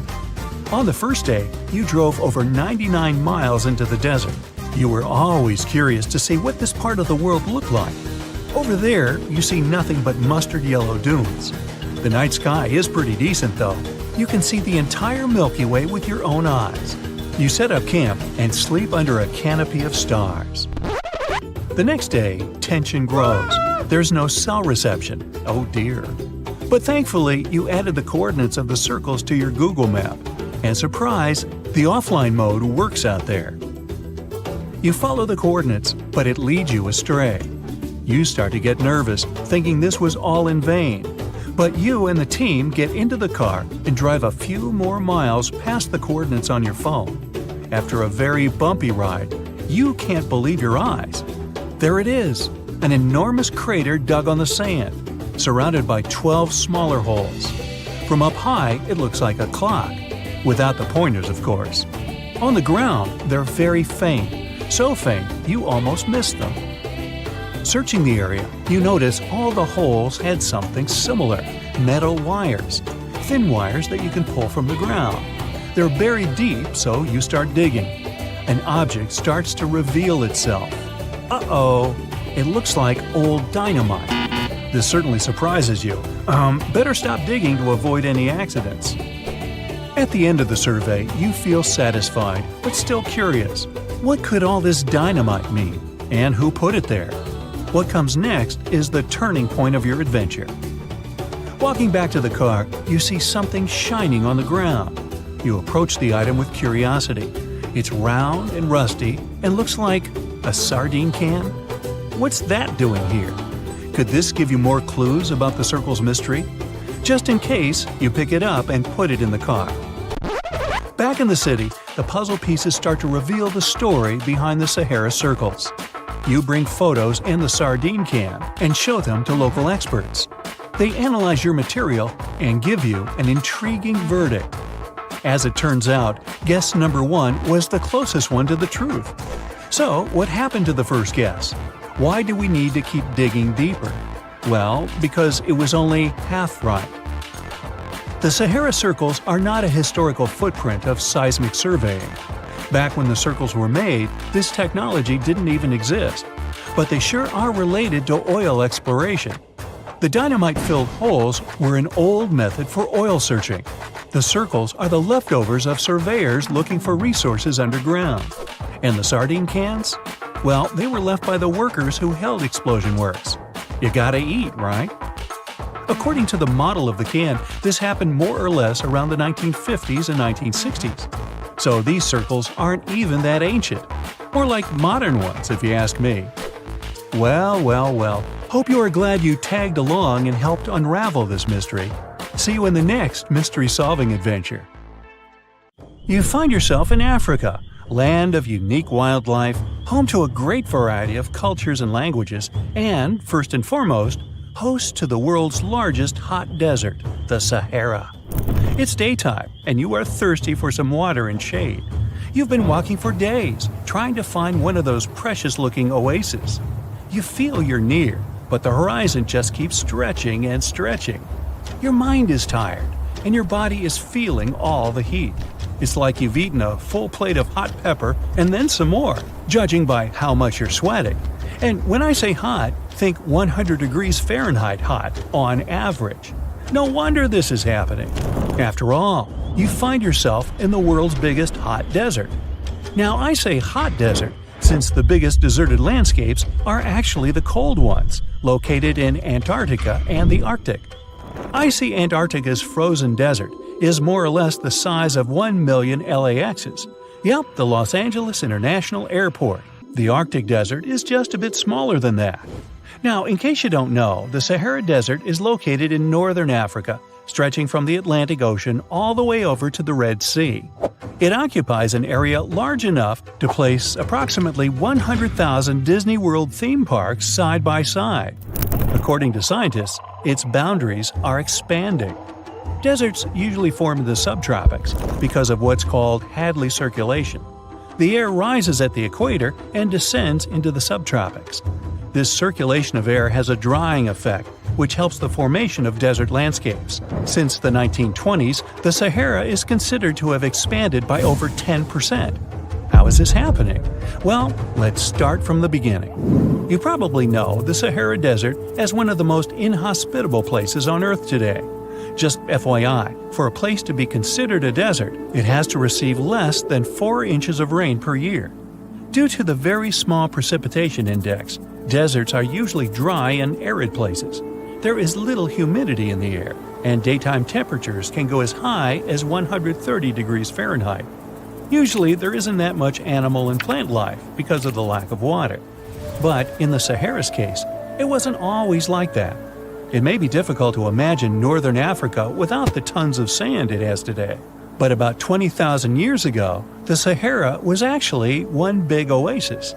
Recent discoveries show clear evidence of what the scientists now call the Green Sahara. In the mid-1800s, a German explorer crossing the Sahara encountered some paintings and engravings that nomad artists had left behind. What he saw in those paintings looked nothing like his actual surroundings. Instead of an arid landscape with only camels and desert vegetation, the rock paintings depicted jungle animals like giraffes and hippos. There were even images of livestock and grazing animals such as cattle and sheep, something that seems impossible for modern-day Sahara. Artists usually draw what they see around them, so this finding really intrigued the German explorer. The drawings were so detailed that the artists must have had close contact with those animals. You can find this rock art spread out in the northern part of the African continent, from Western Sahara to Saudi Arabia. Geologists soon took a keen interest in this and found the first clues to what this could mean. They have been able to confirm that, in fact, northern Africa was once much wetter. They found evidence from nearby deep-sea sediment off the coast of Mauritania. Sampled cores of underwater sand and mud, known as Saharan dust flux, show geologists that, indeed, a Green Sahara was possible. The more dust is blowing off of the desert and into the bottom of the ocean, the drier the climate in the region. The sediment cores show that there was much less dust, only half as much, coming off northern Africa during the humid period. This period has to do with Earth's natural cycles. Normally, the Earth rotates at a tilt of 23.5 degrees, but this angle is not consistent and changes over time. Earth's tilt is responsible for the amount of sunlight each hemisphere receives. It affects several ecosystem functions on the planet. During the time of the Green Sahara, the Earth received between 4 and 8% more sunlight than it does today. So, when the Earth tilted about 20,000 years ago, the northern hemisphere received more direct sunlight, which affected humidity levels in the region. As the northern hemisphere got warmer, this affected monsoon activity, more specifically, the West African monsoon. Monsoons are wind systems that affect a region's rainfall index and humidity levels. As a part of the globe gets warmer, it allows for more air to rise. It combines with the wind to draw moisture up into the atmosphere. Little by little, northern Africa also became wetter. The increased moisture made the Sahara so wet that there were actual bodies of water in the region. As vegetation grew, the plants held onto moisture better than bare sand could. There is evidence of natural basins throughout the Sahara and lakes so big they would fit all of the U.S.'s Great Lakes inside of them. Archaeologists uncovered evidence of vibrant societies in what are now arid areas. It looks like ancient cultures were able to take full advantage of the African humid period. According to researchers, the human population peaked across the Sahara about 9,000 years ago. There are traces of fireplaces, hunting tools, fishhooks, and even mounds of fish bones. Records show that there have been over 230 green periods over the span of 8 million years. Solar radiation is always changing due to natural orbital cycles. That's why Earth will most certainly see another Green Sahara moment. It might be thousands of years from now, but it will happen. The same way the Sahara turns green, it turns yellow again. Let's put it like that. All it takes is a significant axial tilt and a few years of readjusting.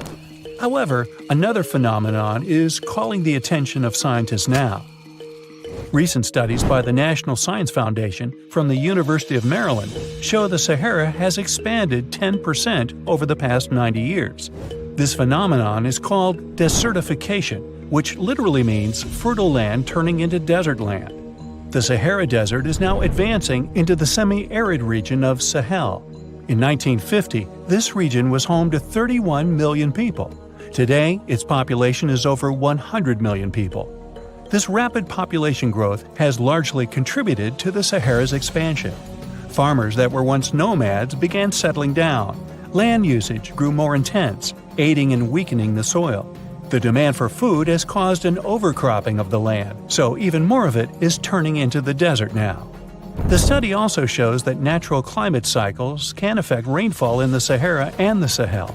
Scientists affirm that all deserts fluctuate, not only the Sahara. A desert's boundary may expand in the dry winter and contract during the wetter summer. South of the Sahara lies the Chad Basin.